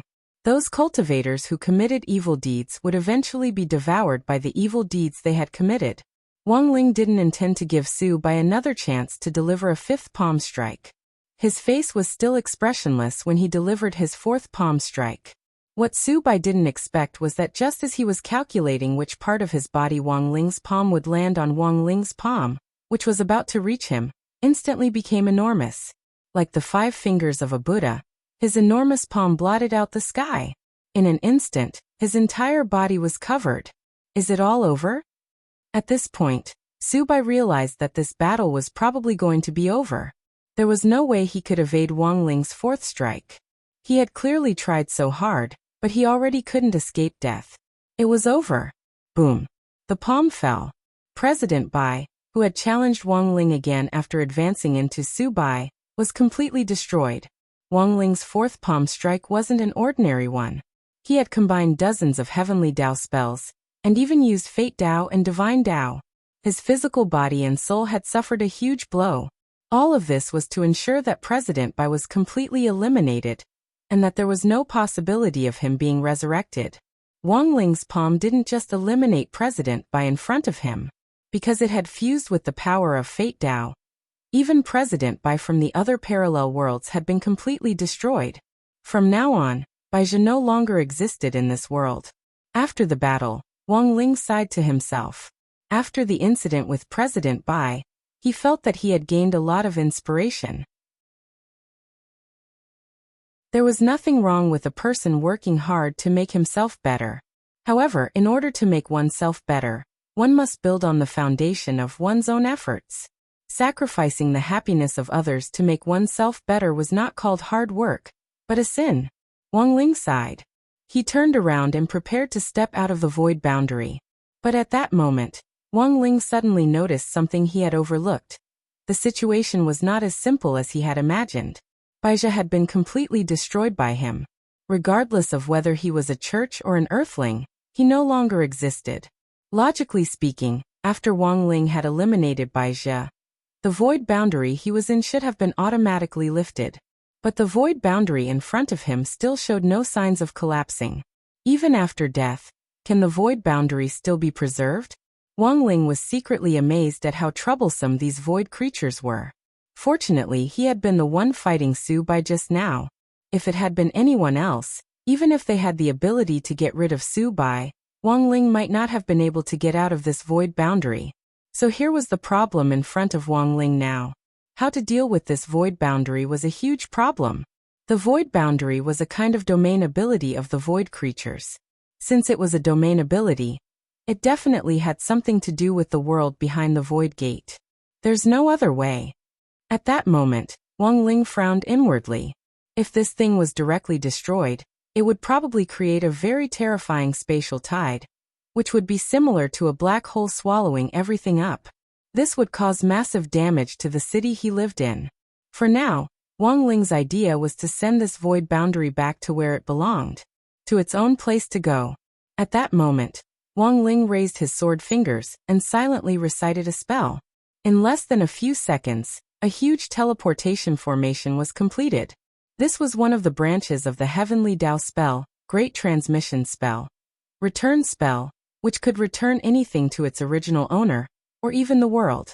Gu Xuanji should be very familiar with this spell.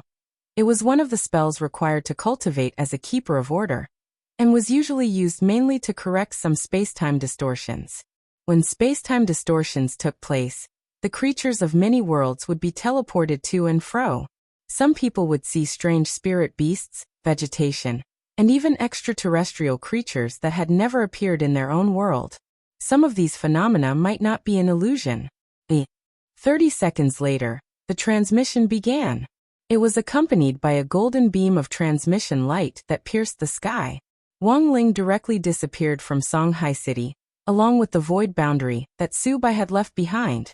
The unknown black ball of spirit power in number 60 high has disappeared.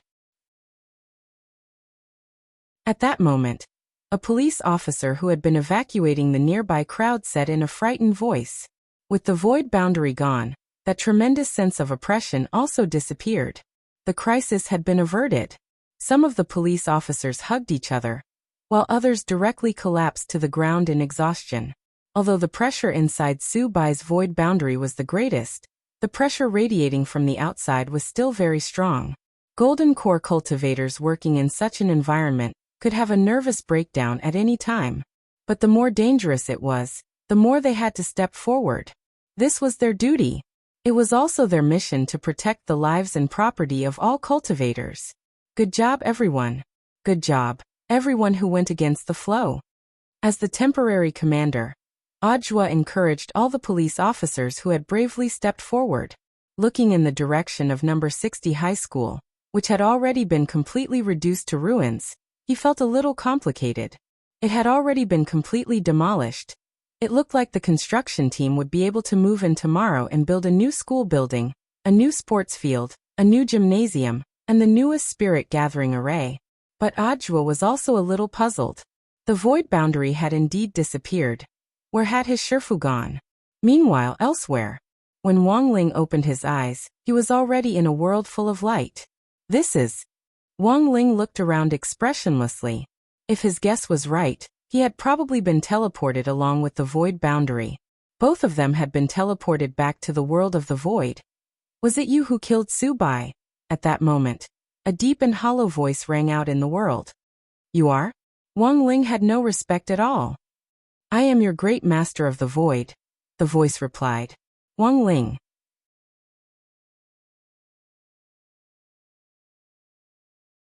Chapter 1261. The world of the void wasn't too different from what he had imagined. It was somewhat similar to the God realm, but there were differences. The God world was also a glorious and beautiful scene. However, the only difference from the void world was that it had dense vegetation. Gods, when they had nothing better to do, liked to take care of some flowers and plants. Actually, this was very normal. However, there was nothing in the void world. It could almost be described as a blank space. Wang Ling recalled what the Sun Spirit had said to him before. Behind the void gate is nothing but emptiness. Now Wang Ling suddenly understood what on earth this meant. He could sense that there were countless ethereal spirits floating around in the air, invisible to the naked eye.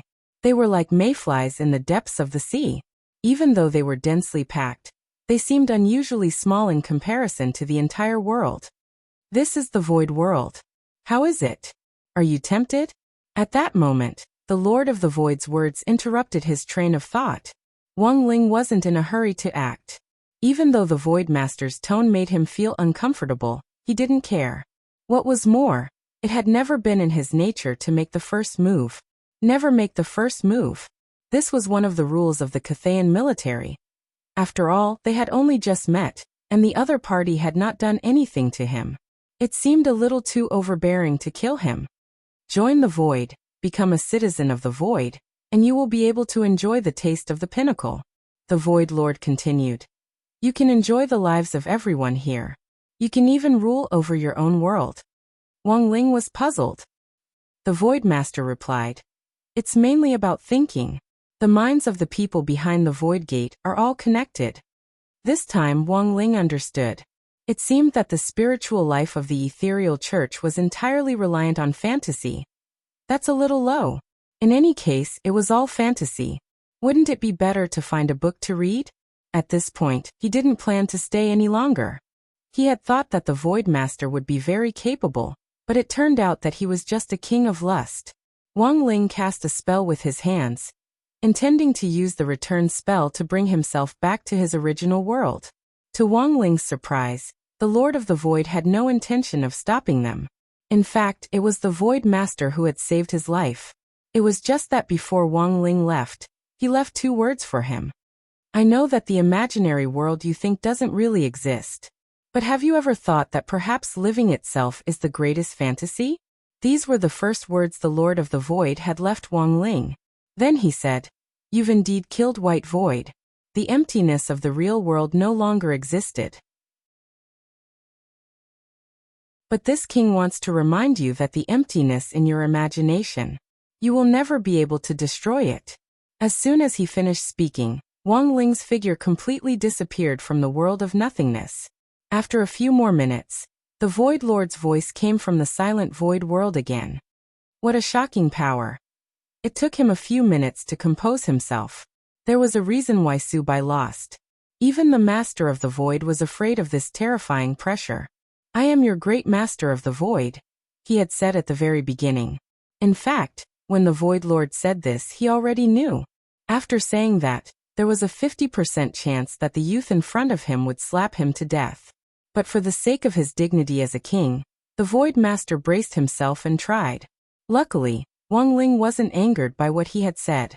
At that time, The Void Master had sighed in his heart. After all, this was a man who had undergone 9 years of compulsory education. His character was indeed different. Great Lord, are we just going to let him go like this? At that moment, the voices of the other spirits came from the side. That's all I have to say. That's enough. The Void Master shook his head. The truth was clear. There was nothing he could do to stop Wang Ling from leaving. Furthermore, the Void Master knew very well. There was only one person who could ignore the Void Gate and freely enter and exit the Void World by himself. It wasn't wrong for White Void to die at the hands of such a person. Are we going to be defeated?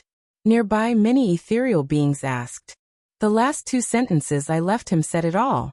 The Void Master was silent for a moment, then said, "We can't stop White Void from dying, nor can we stop him from obstructing our operation." At this point, it seemed that the plan to invade the Void had completely failed with White Void's death. But just as all the spirits were feeling disappointed, the Void Master said, "Failure is only temporary. Even if we can't find the Son of the Void in the short term, they will eventually become citizens of the Void and return to the Void." After Wang Ling returned from the world of the Void, the ethereal spirits that had already invaded the human body began to leave the human body in various forms. Perhaps they were still wandering around Earth and couldn't return to the world of the Void. But Wang Ling knew that this was the Void Master's way of showing weakness. He remembered what the Void Master had told him before he had left the world of the Void. Wang Ling couldn't help but ponder the profound meaning behind these words. White Void in the fantasy world.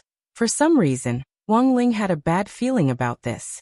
He used the many great Tao in his body to sense it, and once again confirmed that White Void had completely disappeared. In this world and other worlds, the emptiness of all the worlds no longer existed. But Wang Ling was particularly concerned about the Void Master's words. When he got home, it was already the early morning of Friday, the 25th. Wang Ling received a message from Ajua. Shifu, the cultivators who were diagnosed as having been invaded by the spirits have really returned to normal. As expected of Shifu, this time, it could be said that the creatures of the Void have been completely defeated. Also, you don't have to worry about number 60 high school. The construction team will arrive this morning, and the construction will be completed in 3 days. Classes will start next Monday. Wang Ling was extremely calm when he read this message. There was no doubt that Ajua had rendered meritorious service again. In the future, Ajua's personal achievements would be added to the list. History would call it the night of 112,660 high school's demolition. Following the retreat of the creatures of the Void, the tense situation at the headquarters also subsided, and grenade-throwing Senior Immortal was released. Later, Wang Ling heard that General Yi had indeed been invaded by the creatures of the Void. Fortunately, the spirits had retreated in time, allowing General Yi to return to normal. If they had been any later, the head of state might have already given the order to kill them. Everything seemed to have been resolved satisfactorily. But Wang Ling still felt that he had missed something. That morning, Wang Ling received a message from the class group chat. It was said that Lotus Sun had suddenly fallen seriously ill. Furthermore, she had already been sent to the ICU. The error-free chapter of the daily life of the Immortal King will continue to be updated on Green Bean. There are no advertisements on the site, so please bookmark and recommend Green Bean. If you like the daily life of the Immortal King, please bookmark. The daily life of the Immortal King, Green Bean updates the fastest.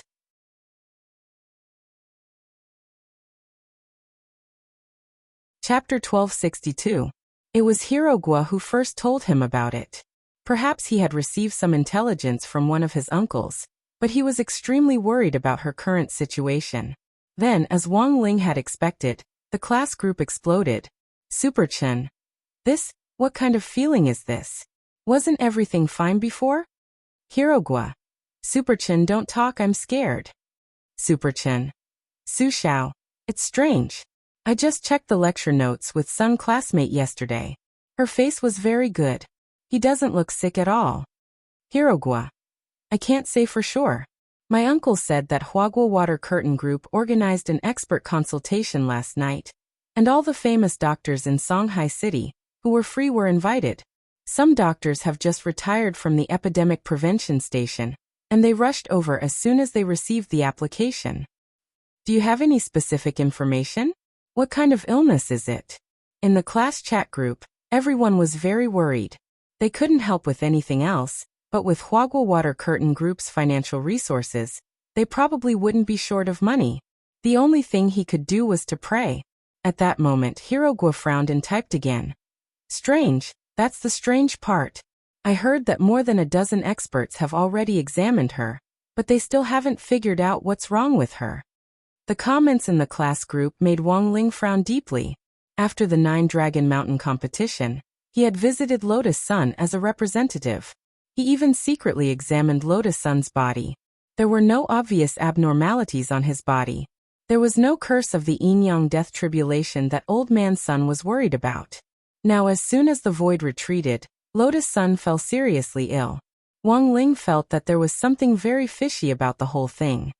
Now can the Son of the Void lock onto the area? Wang Ling asked Book of Sage Immortal. After he returned from the Void World, Book of Sage Immortal had also obtained more data and information. At present, he had successfully reduced the scope. As Wang Ling had expected, Lotus Sun was the child of the Void. On the boys' side, there were still 2 pairs of them. The probability of winning was about the same. One was the secretary of Huagua Water Curtain Group, Jiang Xiaoche, and the other was General Yi's adopted son, Yi Jiang. Both of them are currently at 50%. Wang Ling knew very well that if Lotus Sun's current illness had something to do with the evacuation of the void, no matter which one of them was the son of the void, it was possible that one of them would suffer from the same illness at the same time. But the result was different from what he had imagined. According to the results of Book of Sage Immortal's investigation, at the moment, Jiang Xiaoche was still fine.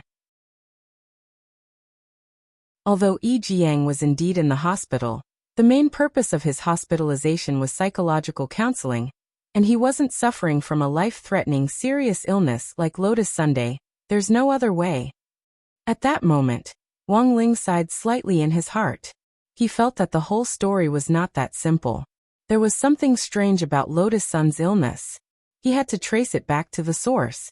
Otherwise, even if Wang Ling cast a spell to save him, it would only be a matter of time. Therefore, before the results of the investigation were out, he could only do his best to help Lotus Sun stall for time. After all, they were classmates. Moreover, it was only a slight effort on his part. Then he opened the cabinet next to him and prepared to draw talisman paper himself. Come and help. Wang Ling looked at Loopy Toad. Loopy Toad walked over, turned into its human form, and started to cut the talisman paper according to Wang Ling's instructions. What talisman are you drawing? Death Substitute Talisman, said Wang Ling. Loopy Toad nodded. This was a type of talisman that was similar to a resurrection coin. It could be activated at a critical moment to save a person's life. But if an ordinary Dao cultivator wanted to draw a death substitute talisman like this, apart from consuming a huge amount of spirit power, it would also take decades or even centuries of hard work before one could be developed. A talisman like this could be casually drawn and directly mass-produced. Wang Ling was the only one in the world. His young masterling was too heaven-defying. If an ordinary person were to see this scene, they would definitely be horrified. But Loopy Toad was different, because Wang Ling had shocked it so much that it was already numb to it. It went without saying how powerful the death substitute talisman that Wang Ling had drawn himself was. If Lotus Sun really suffered a fatal injury, this talisman would not only capture her soul, it would also help her recover from her physical injuries. All morning, the gremlins in the Wang family's small villa were mobilized. Using limited materials, they drew 3,000 death substitute talismans. It was close to noon. These 3,000 death substitute talismans had already started to take effect, and 2 had been burned.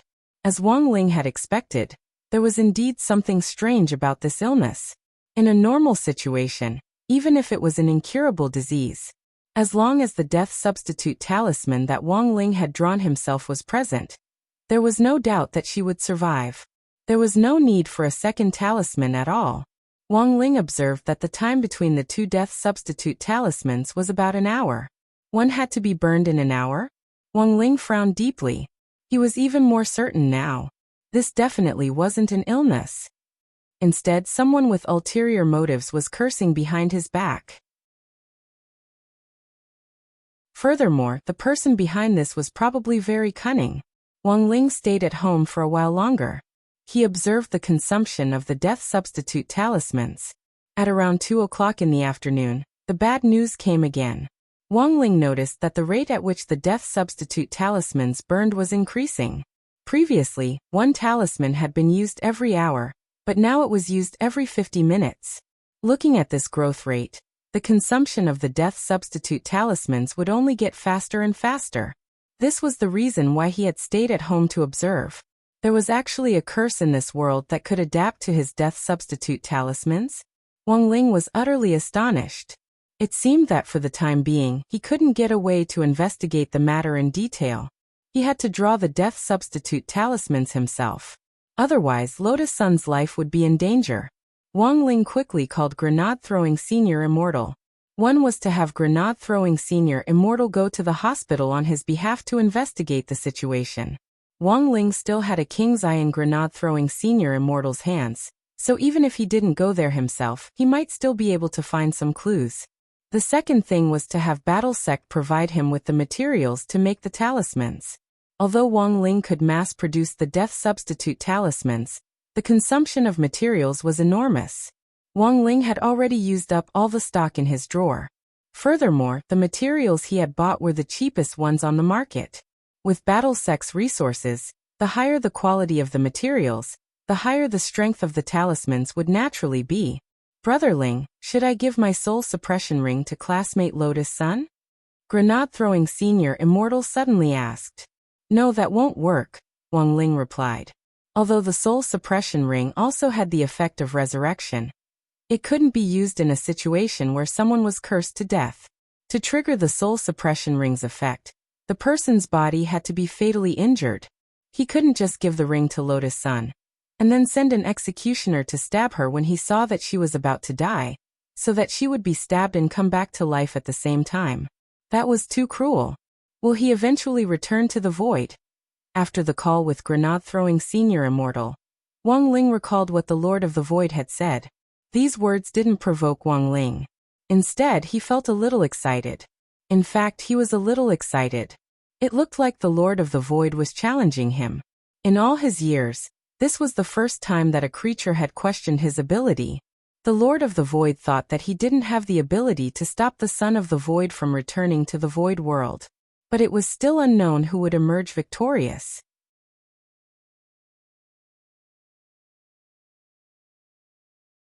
Chapter 1263.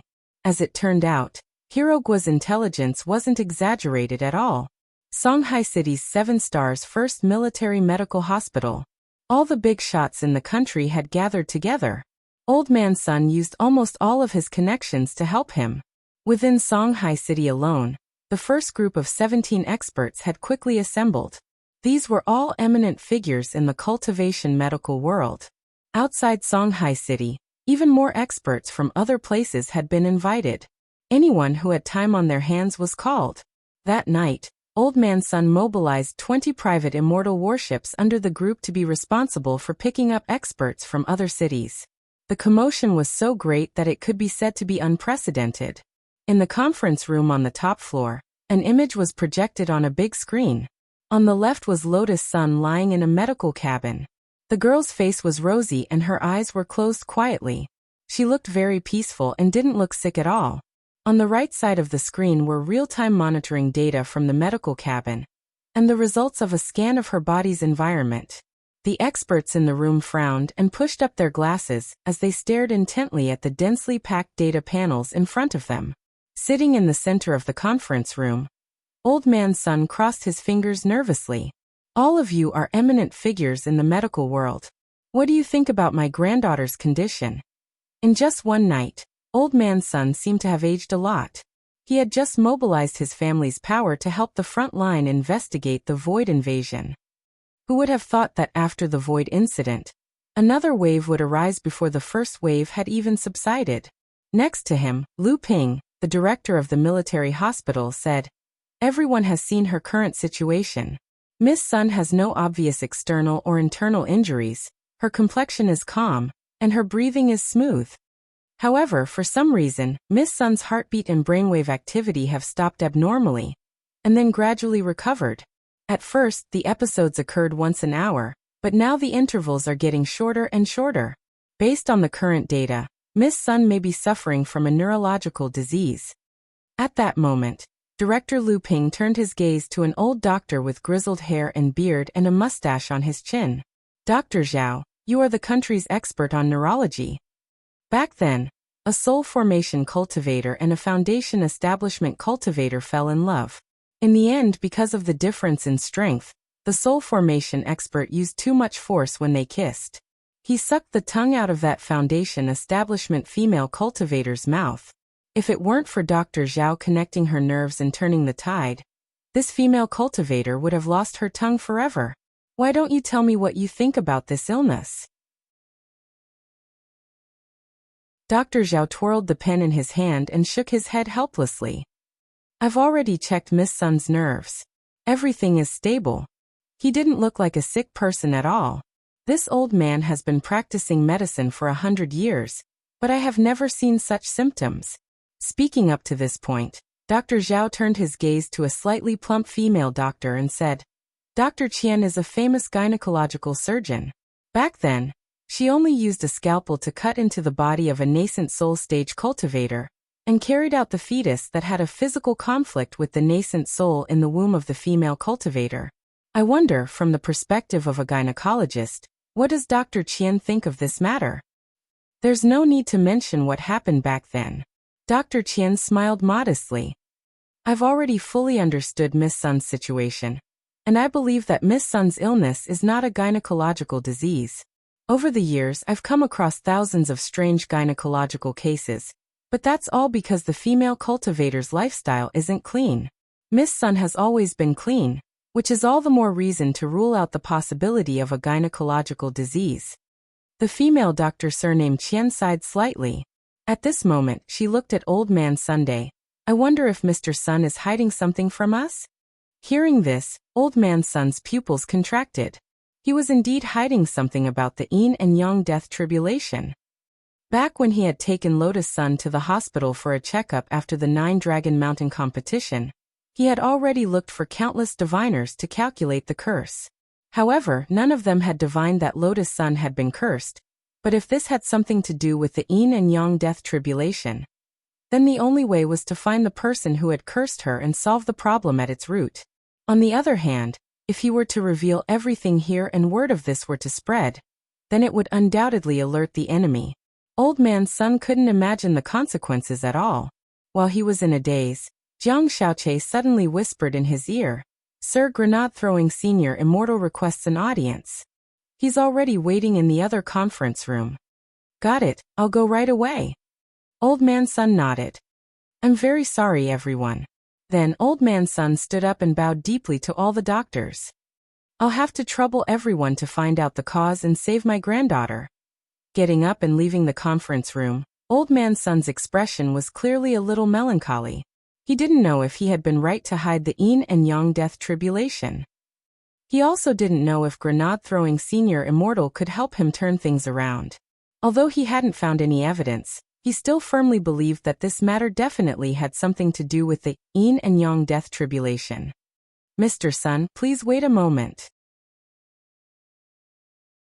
Just as Old Man Sun was about to go see Grenade-throwing Senior Immortal, a female doctor walked quickly out of conference room number 1. Old Man Sun glanced at the identity nameplate on the female doctor's chest, and saw the word, Lu Min, written on it. He instantly recalled this female doctor's background. He remembered that this Dr. Lu Min was an expert in the respiratory department. Dr. Lu, is there anything you want to say? Old Man Sun asked. I don't think this matter can be resolved from a medical point of view, Dr. Lu said. I'll make a long story short. More than 10 years ago, I treated a boy who also had a fever for some unknown reason, and it didn't subside. But I couldn't find any symptoms. I began to suspect that someone might have put a curse on him. But the experts in the Department of Curse Dispelling already examined him, and they also couldn't find any problems. Old Man Sun's haggard face showed some despair. There are all sorts of strange curses, and even experts might not be able to identify the most powerful ones. Take that boy who came to see me back then as an example.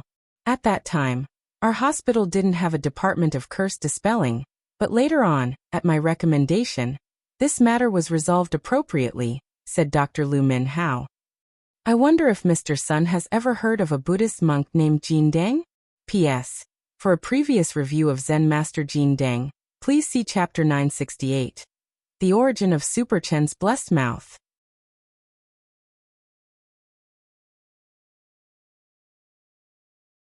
Chapter 1264. Songhai City, 7 Stars First Military Medical Hospital. Grenade-throwing Senior Immortal and Old Man Sun were in the middle of a secret discussion. After the Void Invasion incident, the relationship between Huagua Water Curtain Group and the Battle Sect had also become closer. With your strength, did you see anything wrong with my granddaughter? Old Man Sun asked hopefully. Perfected Lord is already the #1 perfected Lord in the world. And your strength is extraordinary.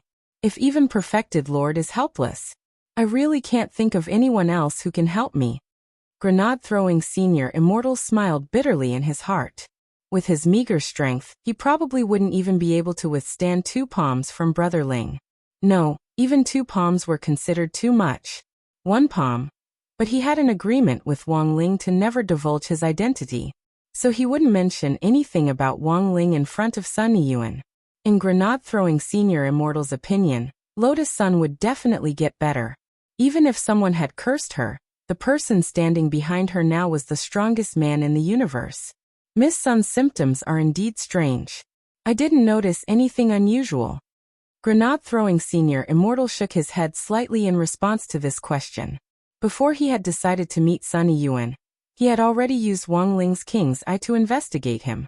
The King's Eye didn't notice anything out of the ordinary. He even used his eye cleansing ability.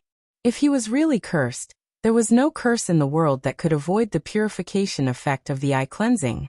Grenade-throwing Senior Immortal had already seen the power of eye cleansing when Kyoan had been arrested by First Prison of Songhai. The curse power of the 7 perfected immortals was disintegrated completely in an instant. Looks like we have no choice but to try everything we can. Old Man Sun frowned. He thought of the Master Jin Deng, that Dr. Lu Min had recommended to him, but he didn't know if this person was reliable. Immortal, have you ever heard of a Buddhist monk named Golden Lamp?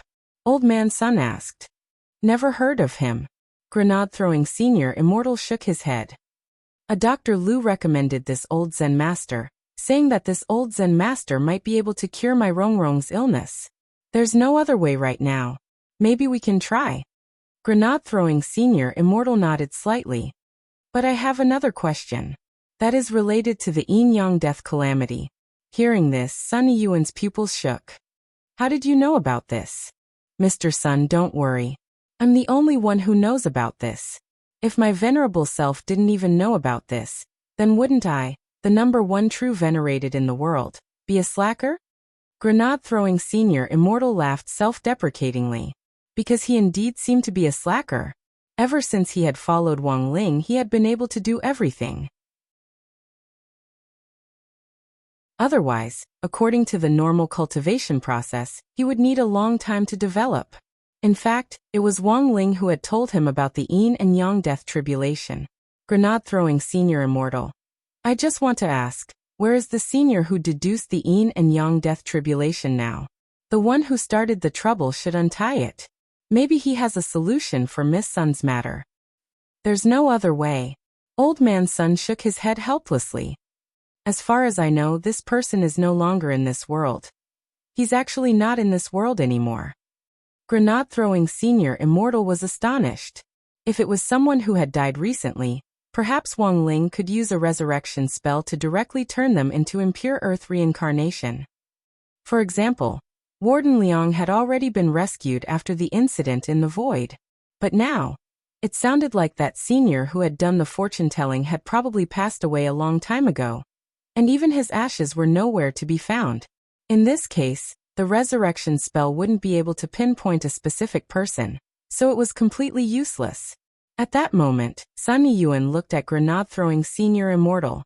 I still have to receive experts from other cities in the hospital.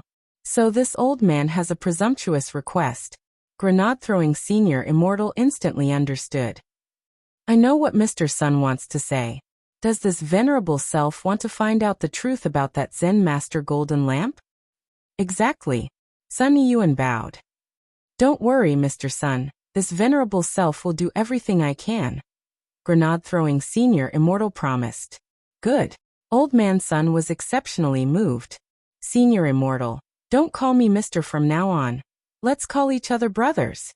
I'll leave everything to you, brother Grenade-throwing. Brother Sun, rest assured, just say the word and I'll do it. Grenade-throwing senior immortal said with cupped fists. He was very clear. This wasn't just helping Sun Yuan. It was actually also helping Wang Ling. In order to save Lotus Sun's life, this brotherling of his had been working non-stop since this morning. Without further ado, Grenade-throwing senior immortal decided to set out immediately. This was a race against time. The death substitute talismans were being consumed faster and faster. If things were allowed to continue like this, in the end, it might become 1 talisman per second. Elsewhere in the Wang family's small villa, Wang Ling mechanically drew talismans. One by one, the death substitute talismans were swiftly produced and placed neatly on one side. These death substitute talismans were consumed over time in the order in which they were produced. The table, the floor and the bed were all piled up with death substitute talismans. All the gremlins in the Wang family's small villa had been mobilized. Lord Ma was responsible for the remote transmission of the talisman paper, while Pillow Immortal and Bed Immortal were responsible for maintaining order on the scene and sorting out the talisman paper that had already been drawn. Loopy Toad stared at the man in front of it who was drawing talismans with an intoxicated expression and was shaken in its heart. Usually Little Master Ling didn't even look this serious when he did his homework. If his level of seriousness was graded, the Wang Ling who was making talismans should have already reached level 4. This was already a very high level, because the highest was level 5. And level 5 would only appear when this Little Master Ling was eating crispy noodle snacks. In fact, Wang Ling's soul was now in an out-of-body state. He had used the muscle memory spell to set up his body, so that it would constantly repeat the action of drawing talismans. It was like a human-shaped printer. But this operation required someone to assist on the side. So Loopy Toad couldn't leave at all, because it had to continuously hand talisman paper to Wang Ling. Wang Ling's out-of-body soul came to the Heavenly Tao Governing Committee, because he wanted to find someone. Before he could officially enter the Heavenly Tao conference room, the table god inside was instantly terrified. F***K. He's here again. The last time this man had only asked, "Where is the Heavenly Tao?" 3 times, and the entire Heavenly Tao conference table had been flipped over. Now that he was in the Heavenly Court again, it was clear that he didn't come with good intentions. Everyone, I'll be leaving first. The table god had a bad premonition and slipped away again, for fear that Wang Ling would slap him in half. The rest of the Heavenly Tao shivered because the scene in front of them was too familiar. What's wrong with him this time? Why is he so angry? Not good. He's coming for me. At that moment, Death Heavenly Tao felt all the hair on his body stand on end.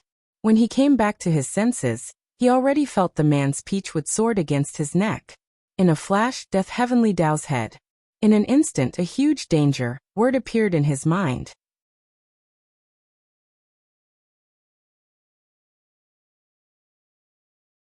Chapter 1265. Death Heavenly Tao felt very aggrieved when Wang Ling put the peachwood sword to his neck. As one of the 6 main Heavenly Tao, Death Heavenly Tao believed that he had always scrupulously abided by his duty as the main emissary of Heavenly Tao. He was conscientious and conscientious. He even followed the 996 system to work. He didn't even dare complain when he worked overtime. Every time someone died on Earth, he had to remember the person's name and summarize the person's life experience. Then he would discuss matters regarding the person's reincarnation.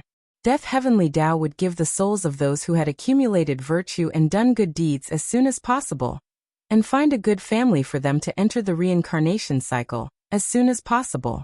If they committed all sorts of evil and broke the law, there was a high chance that they wouldn't be able to be human in their next life. Even if they were human, they would start off with a bad start. But Death Heavenly Tao never expected that it would actually be his turn one day to start with a bad start. His heart was as clear as a mirror. If he couldn't quell the anger of the man behind him, he might really split open. At that moment, Death Heavenly Tao was threatened, and the other Heavenly Tao were also trembling. They had seen the power of this peach-wood sword before. If this sword went down, the entire heavenly court might collapse. What on earth is going on? What else could it be? Survival Heavenly Tao winked frantically. While Death Heavenly Tao was at a loss, as a good brother, he already had a general understanding of the situation in the world below. Among the 6 main Heavenly Tao, Life Heavenly Tao and Death Heavenly Tao were the only twin brothers, and were collectively known as Life and Death Heavenly Tao. So although there were only 6 positions in the main Heavenly Tao, there were in fact 7 people. This was the legendary, there are 7 things in the unseen world. Shenren, don't be angry. Let's talk this over. Death Heavenly Tao was the younger brother. Now that the younger brother was in trouble, Survival Heavenly Tao, as the older brother, naturally had to help smooth things over. He already knew why Wang Ling was so furious. In the end, it was to save a girl. Wang Ling had been drawing death substitute talismans non-stop, and didn't even have time to eat crispy noodle snacks. Quickly, find out what's going on with this Miss Lotus Sun. As Death Heavenly Tao, how can you be so careless and slack off like this? Survival Heavenly Tao winked frantically at Death Heavenly Tao as he reprimanded Wang Ling. The Heavenly Tao little golden men were covered in Dharma light. Under normal circumstances, it was impossible to see their expressions, but after spending a long time with each other, they could still tell each other apart. As a pair of twin brothers, there was no doubt that death and survival were connected. Taoist Master, please don't be impatient. I will find out what is going on. Death Heavenly Tao turned around and bowed respectfully to Wang Ling, then took out a strange-looking golden magic ball from his crotch. He gently stroked the magic orb with both hands, and a screen was immediately projected into the void. The screen showed a chat group of the deceased. This was a chat group specially used by Death Heavenly Tao to register the dead. All the souls of the dead were pulled into such a group, and the maximum number of people in each group was 2,000. Death Heavenly Tao was the leader of all the groups. There were more than a few trillion chat groups like this within his jurisdiction alone. Death Heavenly Tao quickly searched for information on Lotus Sunday. In the end, he really did find records related to Lotus Sun in one of the groups he was in charge of. Look, Ling Jinren, these are the chat records. They're all here. Death Heavenly Tao pulled out all the records related to Lotus Sunday. Then, Wang Ling saw what happened after Lotus Sun joined the chat group of the deceased. At around noon on November 27th. System prompt. The new victim Lotus Sun has joined the group. When a girl joined the chat group, the other deceased were actually a little excited. Why is it a girl? Ah, she's only 16, so young. What a pity, why did she come here at 16? Everyone in the chat group sighed. They wanted to know more about the girl. Then the system prompt appeared again. The new victim Lotus Sun has left the group. Seeing this, Wang Ling was silent. He speculated that this exit from the group was probably when the first death substitute talisman would officially take effect. Seeing Lotus Sun leave the group, the deceased were collectively shocked. What the hell? She can leave the group? What the hell? She can leave the group after entering? Is she a zombie? What the hell? Why can she leave the group? I want to leave the group too. Boo-hoo-hoo. A lot of the deceased complained in the group. In this group of 2,000 people, there were always people who had died with regrets because they hadn't fulfilled their wishes. Death Heavenly Tao had set up this group to comfort the souls of the deceased. Its original intention was to calm them down by communicating with each other, sharing their grievances, and comparing how miserable they had been. Thus, the specific method of assigning people to the group was based on big data calculations.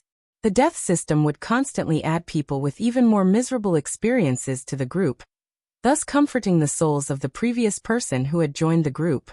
Lotus Sun, a 16-year-old girl in the prime of her youth, had died for unknown reasons. At such a young age, Death Heavenly Tao's system would naturally determine that she was a very tragic person. Thus, Lotus Sun was pulled into a chat group. Sure enough, after seeing Lotus Sun's age, the deceased who had already joined the group fell silent. Lotus Sun was too young. She was just a 16-year-old girl. But before these deceased could sigh or comfort Lotus Sun, she directly left the group. During that time, there was a brief riot in the group. A lot of the deceased began to think that Lotus Sun had gotten into the group through connections. The deceased reacted violently. But fortunately, Lotus Sun's appearance was just a small interlude, and the matter was soon forgotten. But what the deceased didn't expect was, an hour later, Lotus Sun actually entered the group again. System prompt. The new victim Lotus Sun has joined the group. Everyone. What's going on? She entered again? She really woke up in a coffin. What's going on with this girl? She's too weird. Oh my god. Has our group lost all our dignity? Wasn't it created by Death Heavenly Tao? The deceased began to wonder about Lotus Sun's identity. But just like an hour ago, before they could ask, the system prompt that Lotus Sun had left the group appeared again.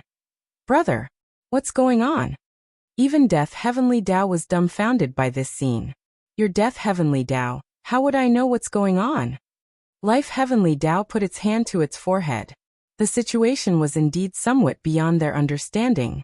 In less than 24 hours, Lotus Sun had already entered and exited the group more than a dozen times. She herself was fine. This directly broke the morale of the other deceased who had joined the group.